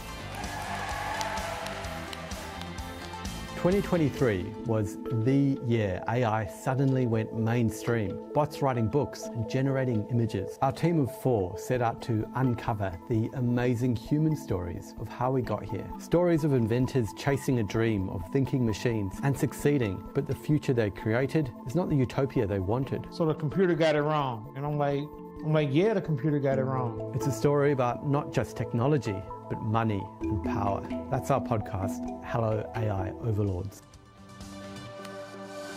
Incredible. Please welcome the executive producer of Hello AI Overlords and returning Eureka Prizes winner, Will Ockenden, to represent the winning team.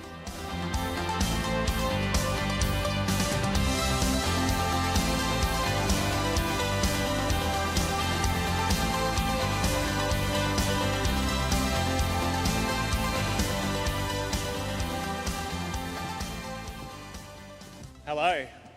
ChatGPT is a very interesting thing, isn't it? It can do anything when you ask it. You can do recipes, it can give you love advice, it can do your homework, it can write award acceptance speeches. Thank you so much for this award. Massive shout out to our presenter James Purtill and our brilliant producers Erica and Jordan, and our fantastic guests, because without them we would just be talking to ourselves. Thanks to everyone at Radio National, that includes Jonathan and Kath and Janelle especially, and to our listeners, because their curiosity and enthusiasm made every single episode worth it. And of course, a big thank to the AI who wrote this speech. I asked it for a joke to finish up tonight. It told me that if it gave me one, it wanted royalties. I pushed it a bit and it said, dude, I'm like, bro. I'm literally speechless. Thanks again.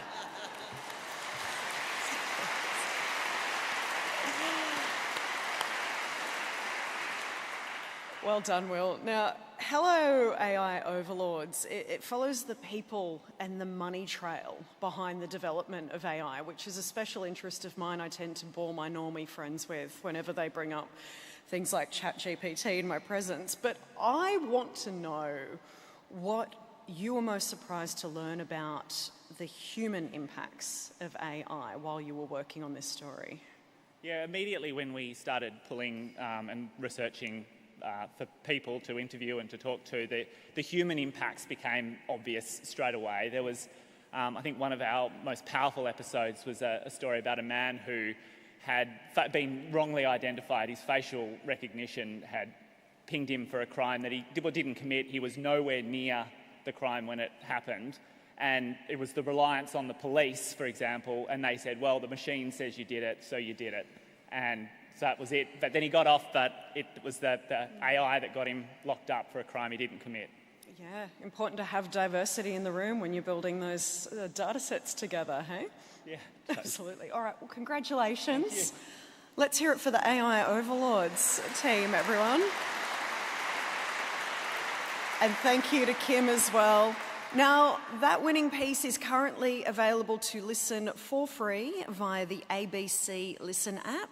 Check it out if you haven't already. The ABC is not paying me to tell you that. They don't have enough money to. It genuinely did have me hooked. I highly recommend it. So, we're on to our next award now, which is the Eureka Prize for Emerging Leader in Science. And this prize is awarded to an individual scientist who has used their leadership skills to create impact within their discipline or more broadly. And here are the finalists. Professor Joseph Doyle, Monash University and Alfred Health, whose innovative research has improved the testing, care and treatment of Australians living with viral hepatitis. Dr. Jiao Li, University of Technology, Sydney, for biomedical innovation to tackle bone and joint diseases and STEM engagement leadership.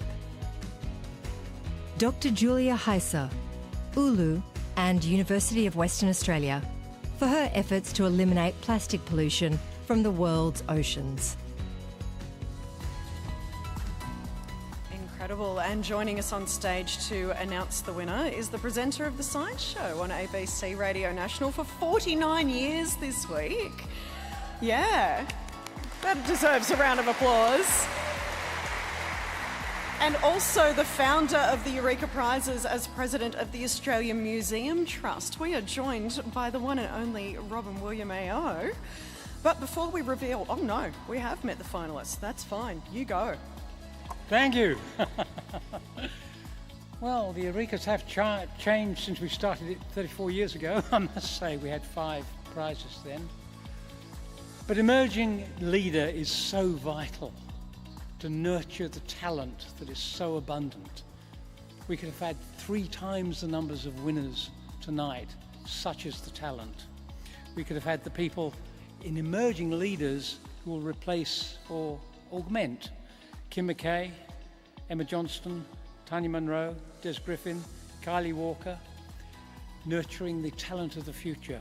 But now, the winner of the 2024 Eureka Prize for Emerging Leader in Science is Dr. Jiao Li.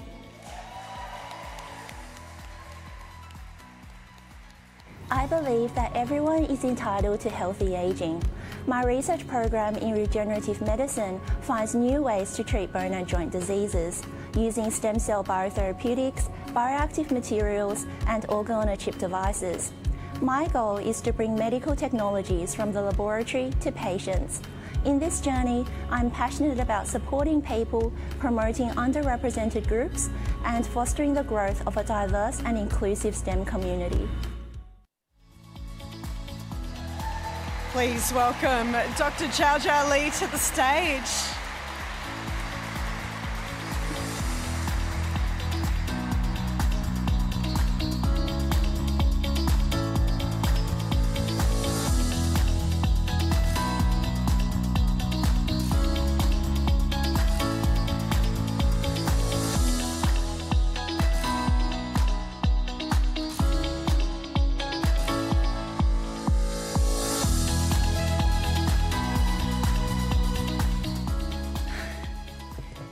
Thank you so much to the Australian Museum and judging panel. I'm still trembling from excitement because I totally was not expecting to even be able to make it into the ceremony tonight, so thank you. I really owe it to my team, my mentors, collaborators, peers, friends and family for making my life in science a magical journey. And thank you to my past and present organisational supporters, particularly UTS, Colin and SDA, and also the funders for believing in my mission to help people age healthily without pain. And I'll be sure to carry this honour forward in hopefully supporting more of our community to engage with, to contribute to, and to celebrate science. Thank you, and cheers to science.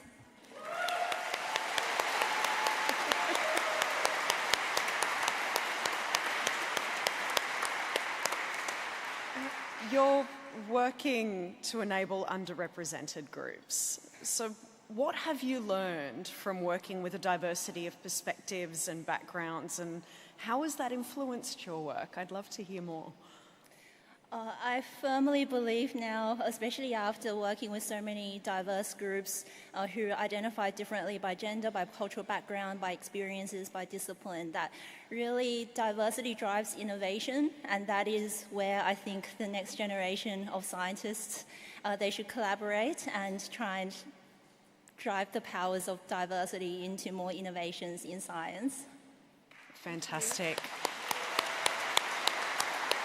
Congratulations again to Dr. Zhao Zhao, and thank you to Robin for presenting the Eureka Prize for Emerging Leader in Science. This is exciting.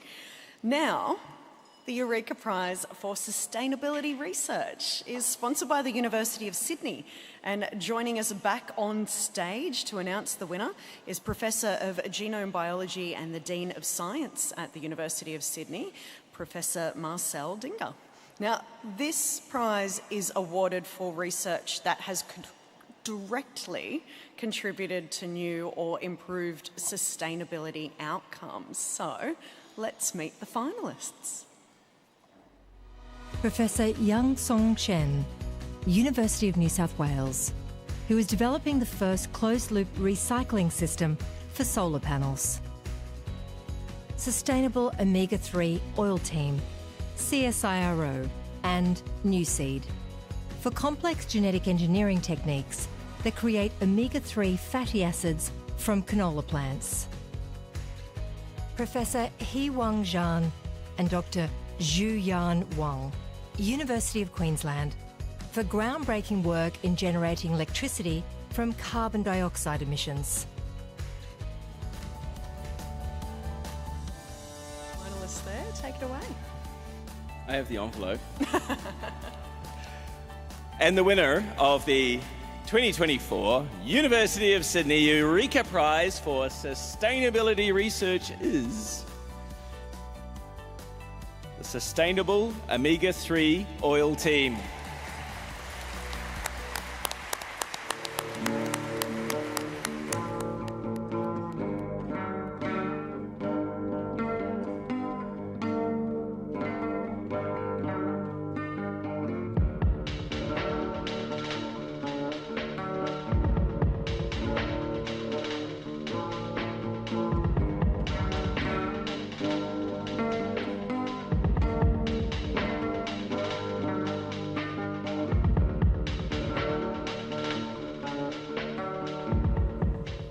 Incredible. Please welcome to the stage the Sustainable Omega-3 Oil Team.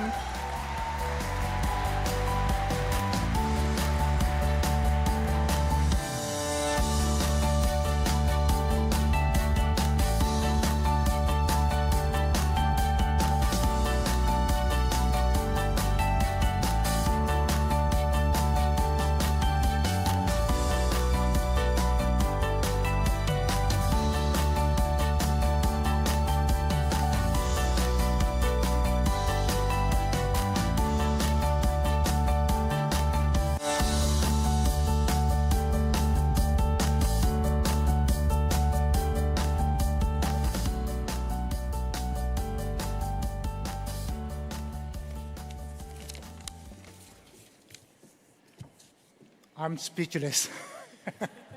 except for on behalf of the team, I would like to extend congratulations to all the other finalists for sustainable research, for Professor Sun, Professor Zhang's team for their great achievement.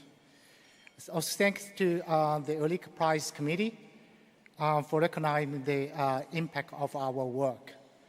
And this outcome is the legacy of 20 years research, and I thank to all the members in the team from CSR, NewSeed, GRDC, who has played a part. Without your contribution, we won't be here today. And we also thank our families for their long support. Some of them are here attending the ceremony. And thank you all in this event, on-site or online, to join us for celebration. Thank you.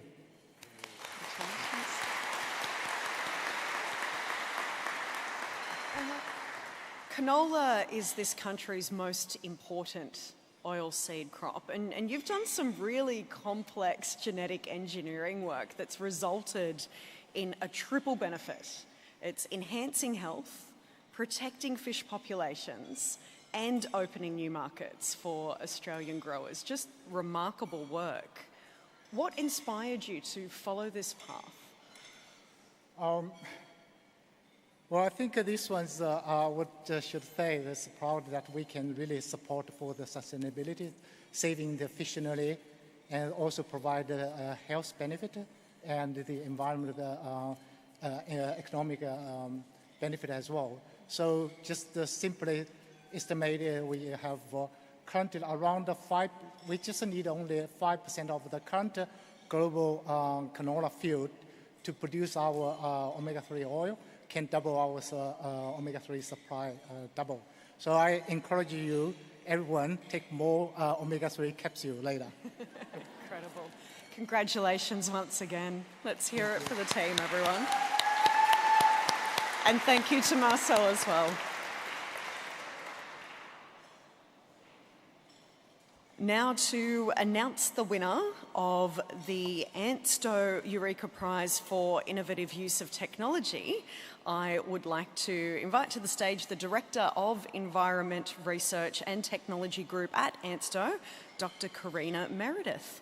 Now, this prize is awarded for an innovative application of a new or existing technology that has led to a significantly improved research outcome. And here are the finalists. Associate Professor Aaron McFadden, Queensland University of Technology, revolutionising the way drone flights are planned and assessed by airports. The UNSW Nighttime Solar Team, for producing electrical power that taps into the energy radiating from the Earth's surface after sunset.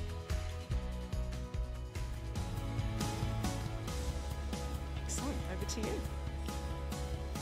Thank you. The winner of the ANSTO Eureka Prize for Innovative Use of Technology is Associate Professor Aaron McFadden. So drones are the fastest growing sector of aviation, and they have huge potential to bring benefit to our society. One of the problems is they need rapid access and fast approval to access airspace safely. What we've been able to do is create some advanced collision risk assessment technology, and it's made it really easy and really fast and transparent about what that risk assessment is. So Australia has a really rich history in aviation innovation and world firsts, and this technology will really help enable the drone industry and help realise the benefits that they've promised. Please welcome to the stage Associate Professor Aaron McFadden.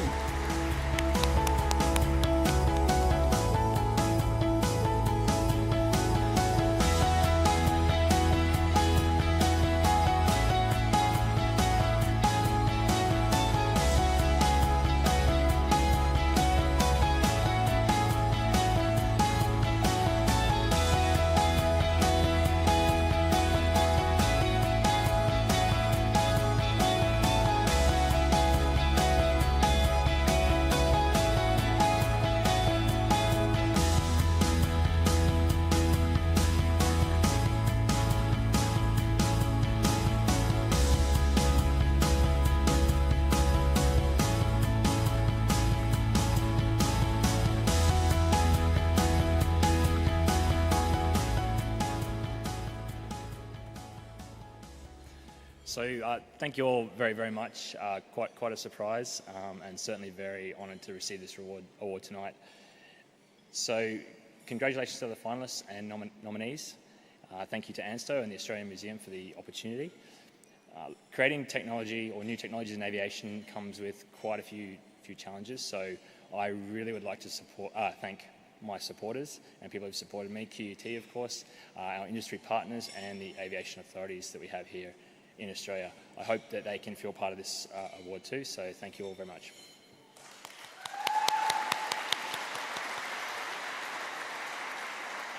Well done, Aaron. No, we know that our skies are getting a lot busier these days, and also that planes and drones do not mix well. They are not good friends. We need to keep them apart. Can you tell us how your technology has helped make the sky safer? So I think what we've been able to do is really understand what the risk is of putting a drone in airspace.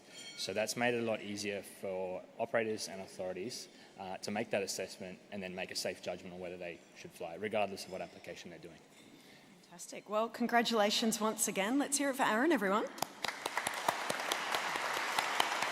And thank you to Dr. Karina as well.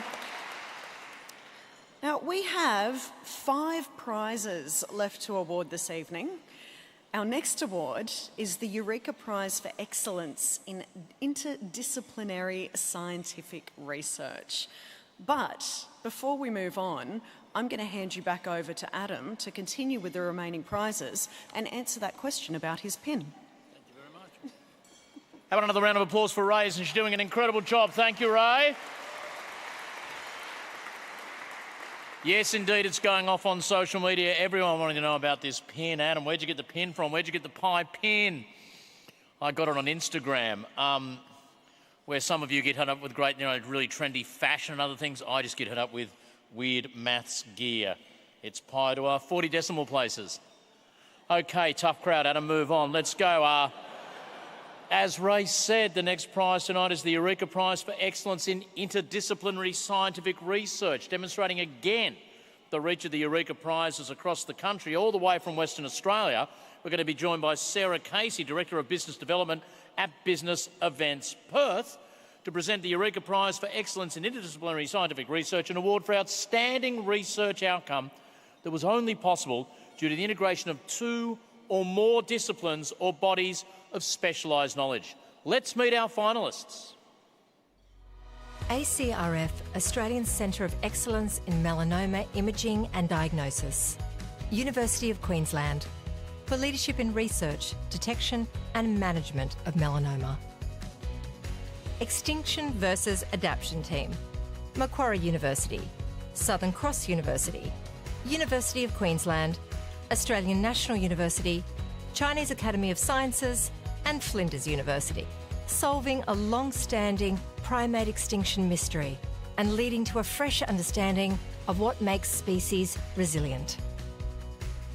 Octopus and Ice Sheet Team, James Cook University, CSIRO and Victoria University of Wellington, for the novel use of octopus DNA to identify the history and vulnerability of Antarctic ice.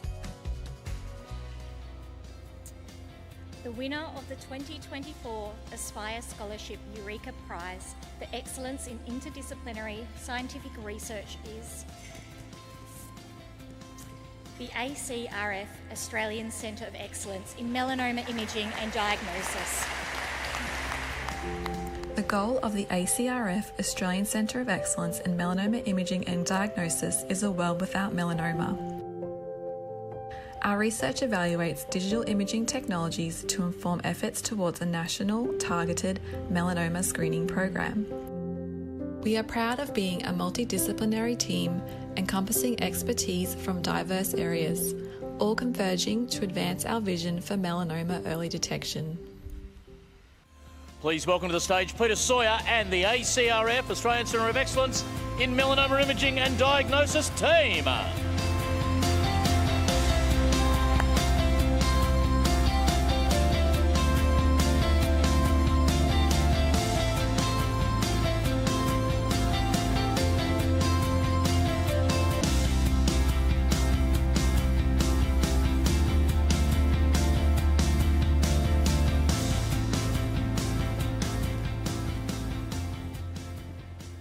Thank you. Ich bin sprachlos. This is for our colleagues and friends listening from Vienna.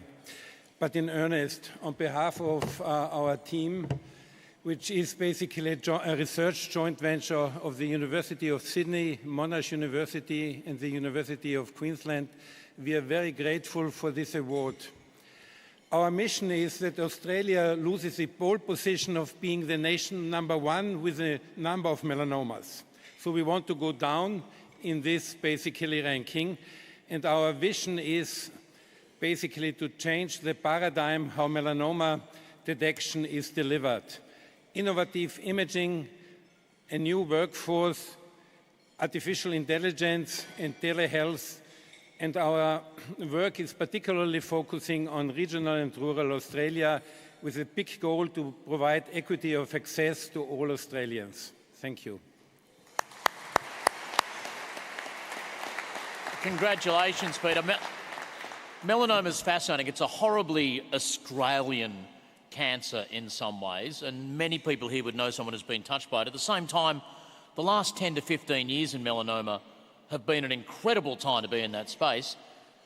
How far are we down that road to being a cancer that Australians just don't get anymore? We are actually very far because, as you know, the Australians of the Year have now got the big vision of a targeted screening program for melanoma in Australia, and we are currently working with the whole team on a roadmap to achieve this goal. It's very exciting. Please congratulate Peter and the entire ACRF team. And thank you, Sarah Casey, for presenting that Eureka Prize. Next up, we have the Australian Infectious Disease Research Centre Eureka Prize for Infectious Disease Research. This prize is awarded for outstanding infectious disease research that benefits or has the potential to benefit human health. And I'm delighted to welcome, to announce the winner, the Director of Biotechnology Innovation and Precinct Development at the University of Queensland, Professor Trent Munro. As Trent makes his way to the stage, let's meet our finalists. Beating Baruli Team, Doherty Institute, University of Melbourne. For a breakthrough in our understanding of how Baruli ulcers are transmitted to humans. Epidemiological Modelling Unit, Monash University. Real-time modelling that can forecast disease spread to support urgent public health decisions.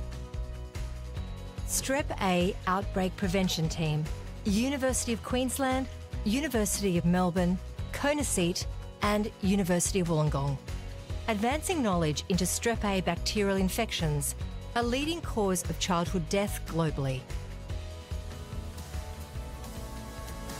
And the winner of the 2024 Australian Infectious Disease Research Centre, a partnership between the University of Queensland and QMR Berghofer, Eureka Prize for Infectious Disease Research is the Strep A Outbreak Prevention Team. Strep A bacteria are responsible for common throat infections. Globally, they are also a major cause of childhood death because Strep A can also cause diseases such as scarlet fever and septicemia. We are the Strep A Outbreak Prevention Team, responding to a post-COVID infection surge. We track the spread of disease to lessen the impact of these potentially deadly bacteria and are leading efforts to develop a much-needed vaccine. Well, as they wake their way to the stage, give them a round of applause. Professor Mark Walker and the Strep A Outbreak Prevention Team.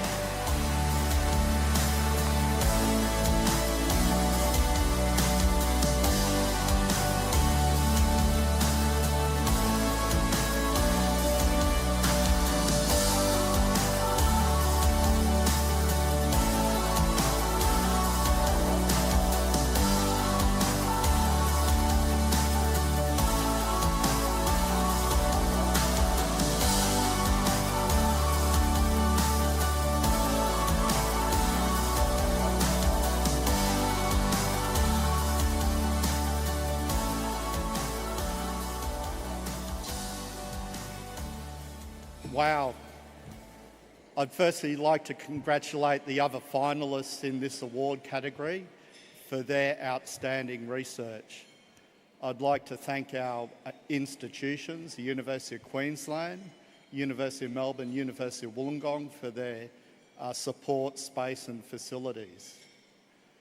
I'd like to thank the funders of this work, NHMRC and the Leduc Foundation in particular, and also Open Philanthropy and NIH, who, if we didn't have their support, we wouldn't have got anywhere. I'd like to thank our other colleagues that have helped support this research and collaborators, both here in Australia and overseas. Some of them are here, so thanks very much. Finally, I'd like to thank our families for giving us the time and putting up with, 7 a.m. Zoom calls to the US or working on the weekend, doing emails or whatever it is. Without your support, we'd never get as far because, science isn't a 9-to-5 job. And finally, thanks to the Australian Museum.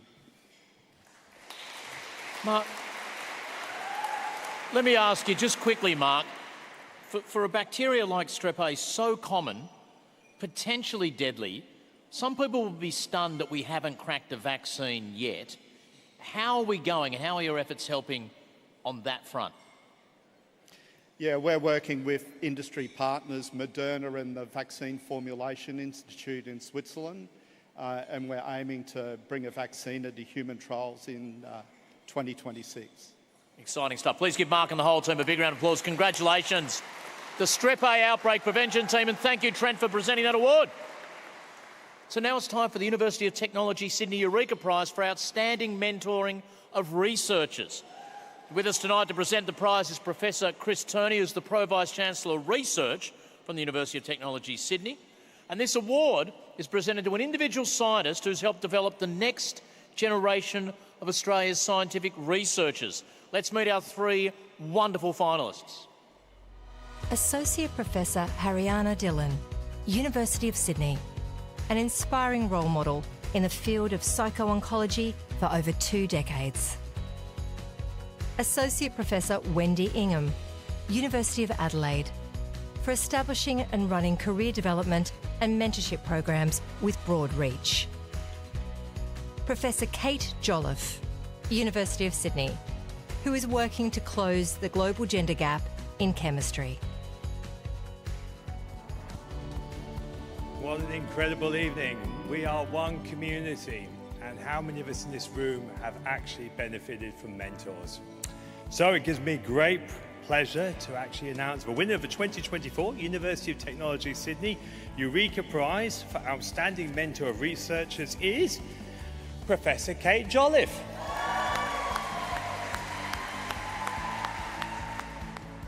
When I started my research career in supramolecular chemistry, I was the only woman in the room. That's why I've dedicated the past 2 decades to mentoring and inspiring young female researchers. Throughout my career, I've mentored over 150 students and early career researchers, many of whom are now in senior academic and industry roles. Bringing underrepresented groups into the field is essential in achieving equality in science and producing outstanding research.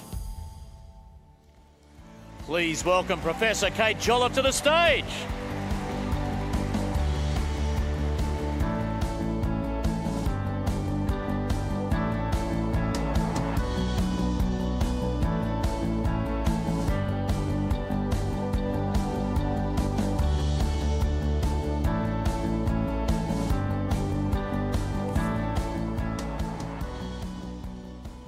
I can't say I'm speechless because so many people have said that already, but I have not prepared a speech. Working with early career researchers is the best part of my job, so I don't need to win a prize for that. I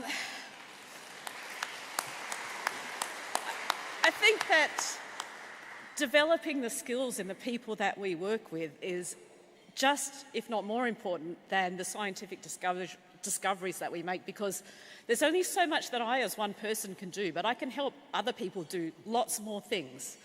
And so for everyone I've worked with, you're all amazing, and this is for you.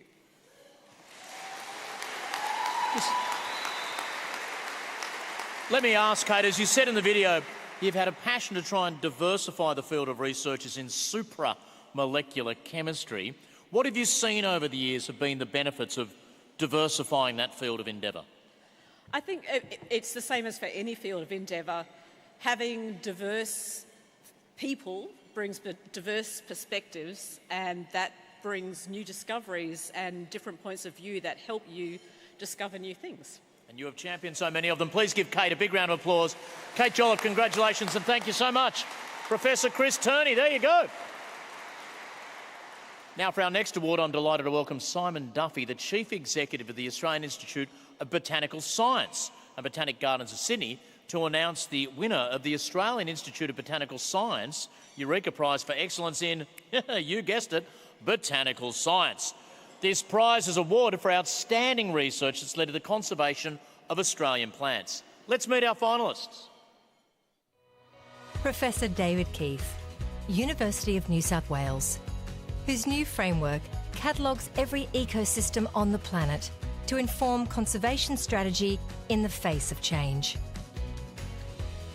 Restore and Renew Knowledge Infrastructure Team, Botanic Gardens of Sydney, an accessible genomic database to support conservation of plant species.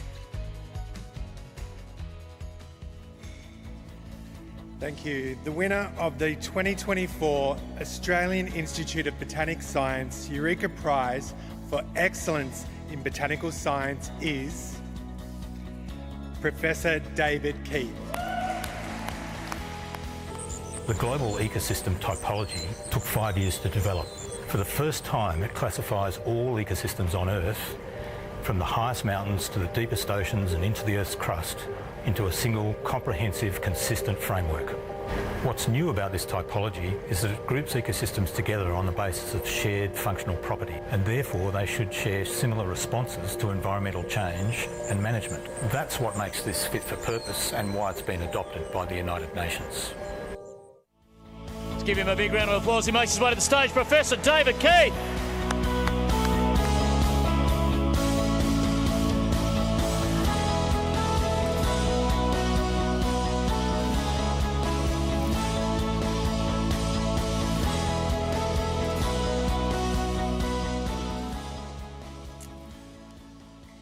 Well, thanks so much. First and foremost, I want to thank my family who have just been endless in their love and support in my career.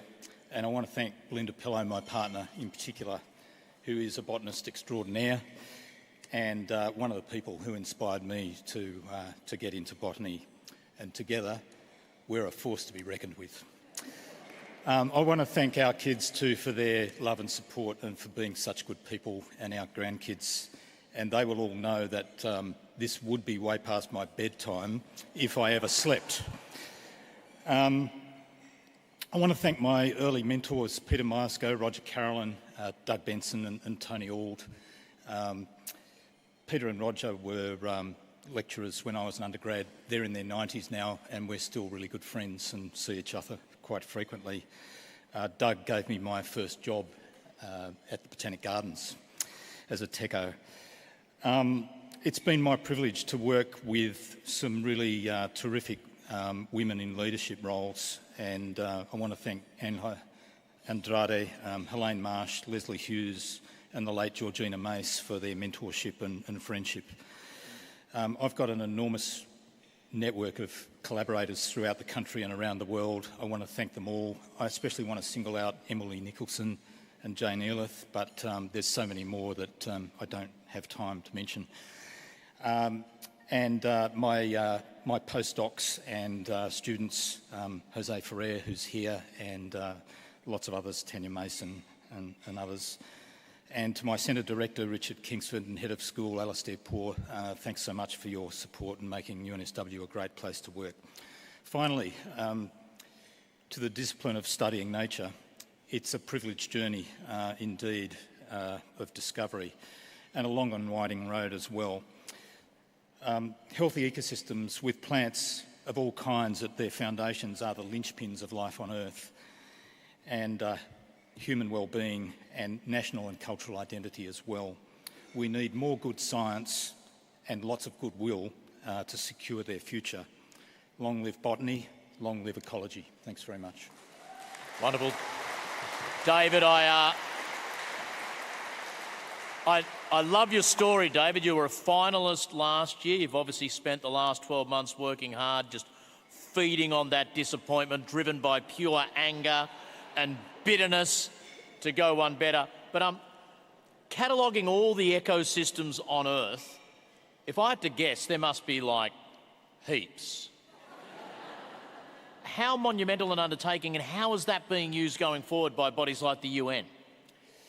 Yeah, it's actually the number is N, Adam, just so you know. Yeah, I think one of the challenges has been trying to simplify that complexity, and by thinking slightly differently about grouping ecosystems together in terms of the way that they respond to environmental change and also our management has been the key to working across countries where, you know, there's a lot of cultural and legacy differences in the way that that people work with nature. And so that's really been a common thread that I think is one of the key things that the UN has latched onto and seen the opportunity to bring the world together. Well, congratulations. It's fascinating work. Congratulate, please, David Keith, and thank you so much, Simon Duffy. Oh, dear. You're not going to believe this, but we've reached the final award of the night, the Eureka Prize for Leadership in Science. Presenting the award this evening will be the President of the Australian Museum Trust, Brian Hartzer. But before we announce the finalists and reveal the winner, he'd also like to say a few words, so please welcome to the stage, Brian Hartzer.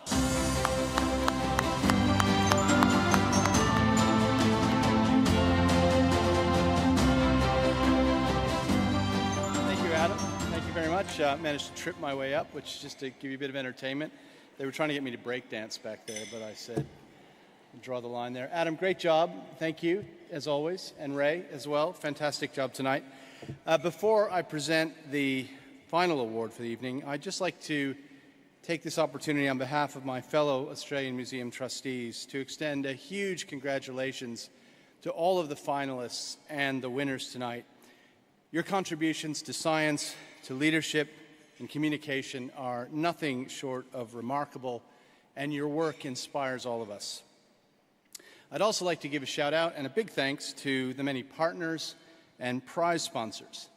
The Australian Museum is incredibly proud to collaborate with you in celebrating and rewarding the very best of Australian science. Your support plays a key role in inspiring the next generation of science innovators and leaders. And finally, I want to extend a big thank you and congratulations to Kim McKay and the whole team at the Australian Museum, Chris Helgen and AMRI. It's one of the most underappreciated, incredible assets that this country has is the amazing research and scientific capability at AMRI, and I'm really proud, as I know all of us on the Trust are, to be associated with you all. And finally, a big thanks to all the Australian Museum team who helped make this night come together.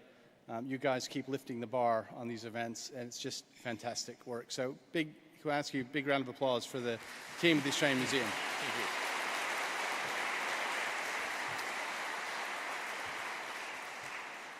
The impact that the Australian Museum is able to have on science in this country is fantastic. And speaking of impact, before we wrap up tonight, I'm very pleased to announce that there will be a new Eureka Prize next year for the impact of science. This will be supported by the University of New South Wales, and it will be a prize to honor those whose work demonstrates the profound impact that science can have on our world. Now, with that, back to you, Adam, to announce the finalists of the Eureka Prize for Leadership in Science. Thank you very much, Brian. What a wonderful announcement that is too. It is our final prize for the evening. It's awarded to an individual scientist who successfully integrated their science talents with the management skills necessary to nurture, inspire and mobilise their peers. Here are our finalists. Distinguished Professor Callum Drummond, AO, RMIT University, for transforming research and innovation ecosystems in large organisations and the private sector. Professor Mark Hutchinson, University of Adelaide, leader, policy advocate and innovator within the STEM sector. Distinguished Professor Ian Paulson, Macquarie University, for his leadership in establishing synthetic biology as a thriving discipline in Australia. I'm very excited to announce that the winner is Distinguished Professor Caleb Drummond, AO.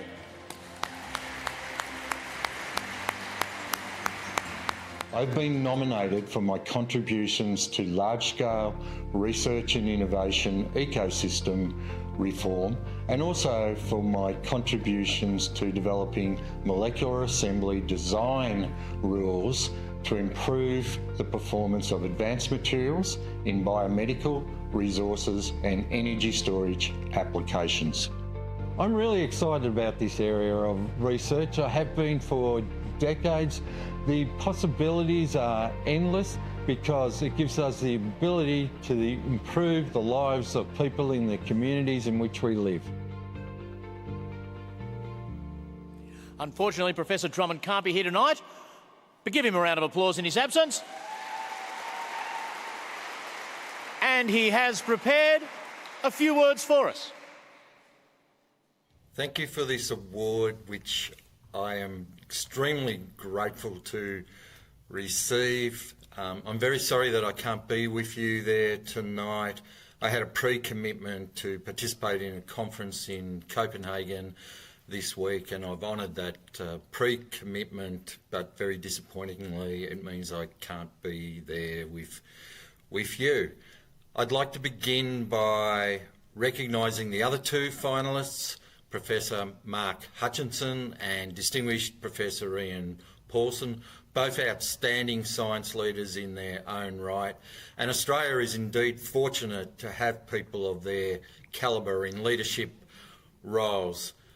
Any award like this, although it's given to an individual, does not recognise the contributions of an individual because science is a team activity. I'm a great believer in the concept of servant leadership, and it's been my great delight throughout my career to serve many scientists and engineers to help them realise their outstanding contributions to Australia. I am also a great believer in the motto, if you like, Australian science, Australia's future. I absolutely believe in that connection between science and a prosperous future for Australia. I'd like to finish by acknowledging 4 extraordinary women in my life: my mother, Mary, my wife, Kate, and my 2 daughters, Cassandra and Charlotte. They inspire me, they guide me, they support me, they empower me, and they, importantly, ground me as well. And without them, I couldn't have achieved anything that I've achieved in my professional career. Thank you. Well, congratulations, Callum. The winner of the Eureka Prize for Leadership in Science, and Brian, on behalf of everyone in the room, congratulations on your leadership of the Trust as well. Brian Hartz, ladies and gentlemen, thank you so much. And that does conclude tonight's award ceremony. A big thanks to everyone who got involved in the socials tonight. We absolutely loved hearing all of your support for our finalists and for our winners.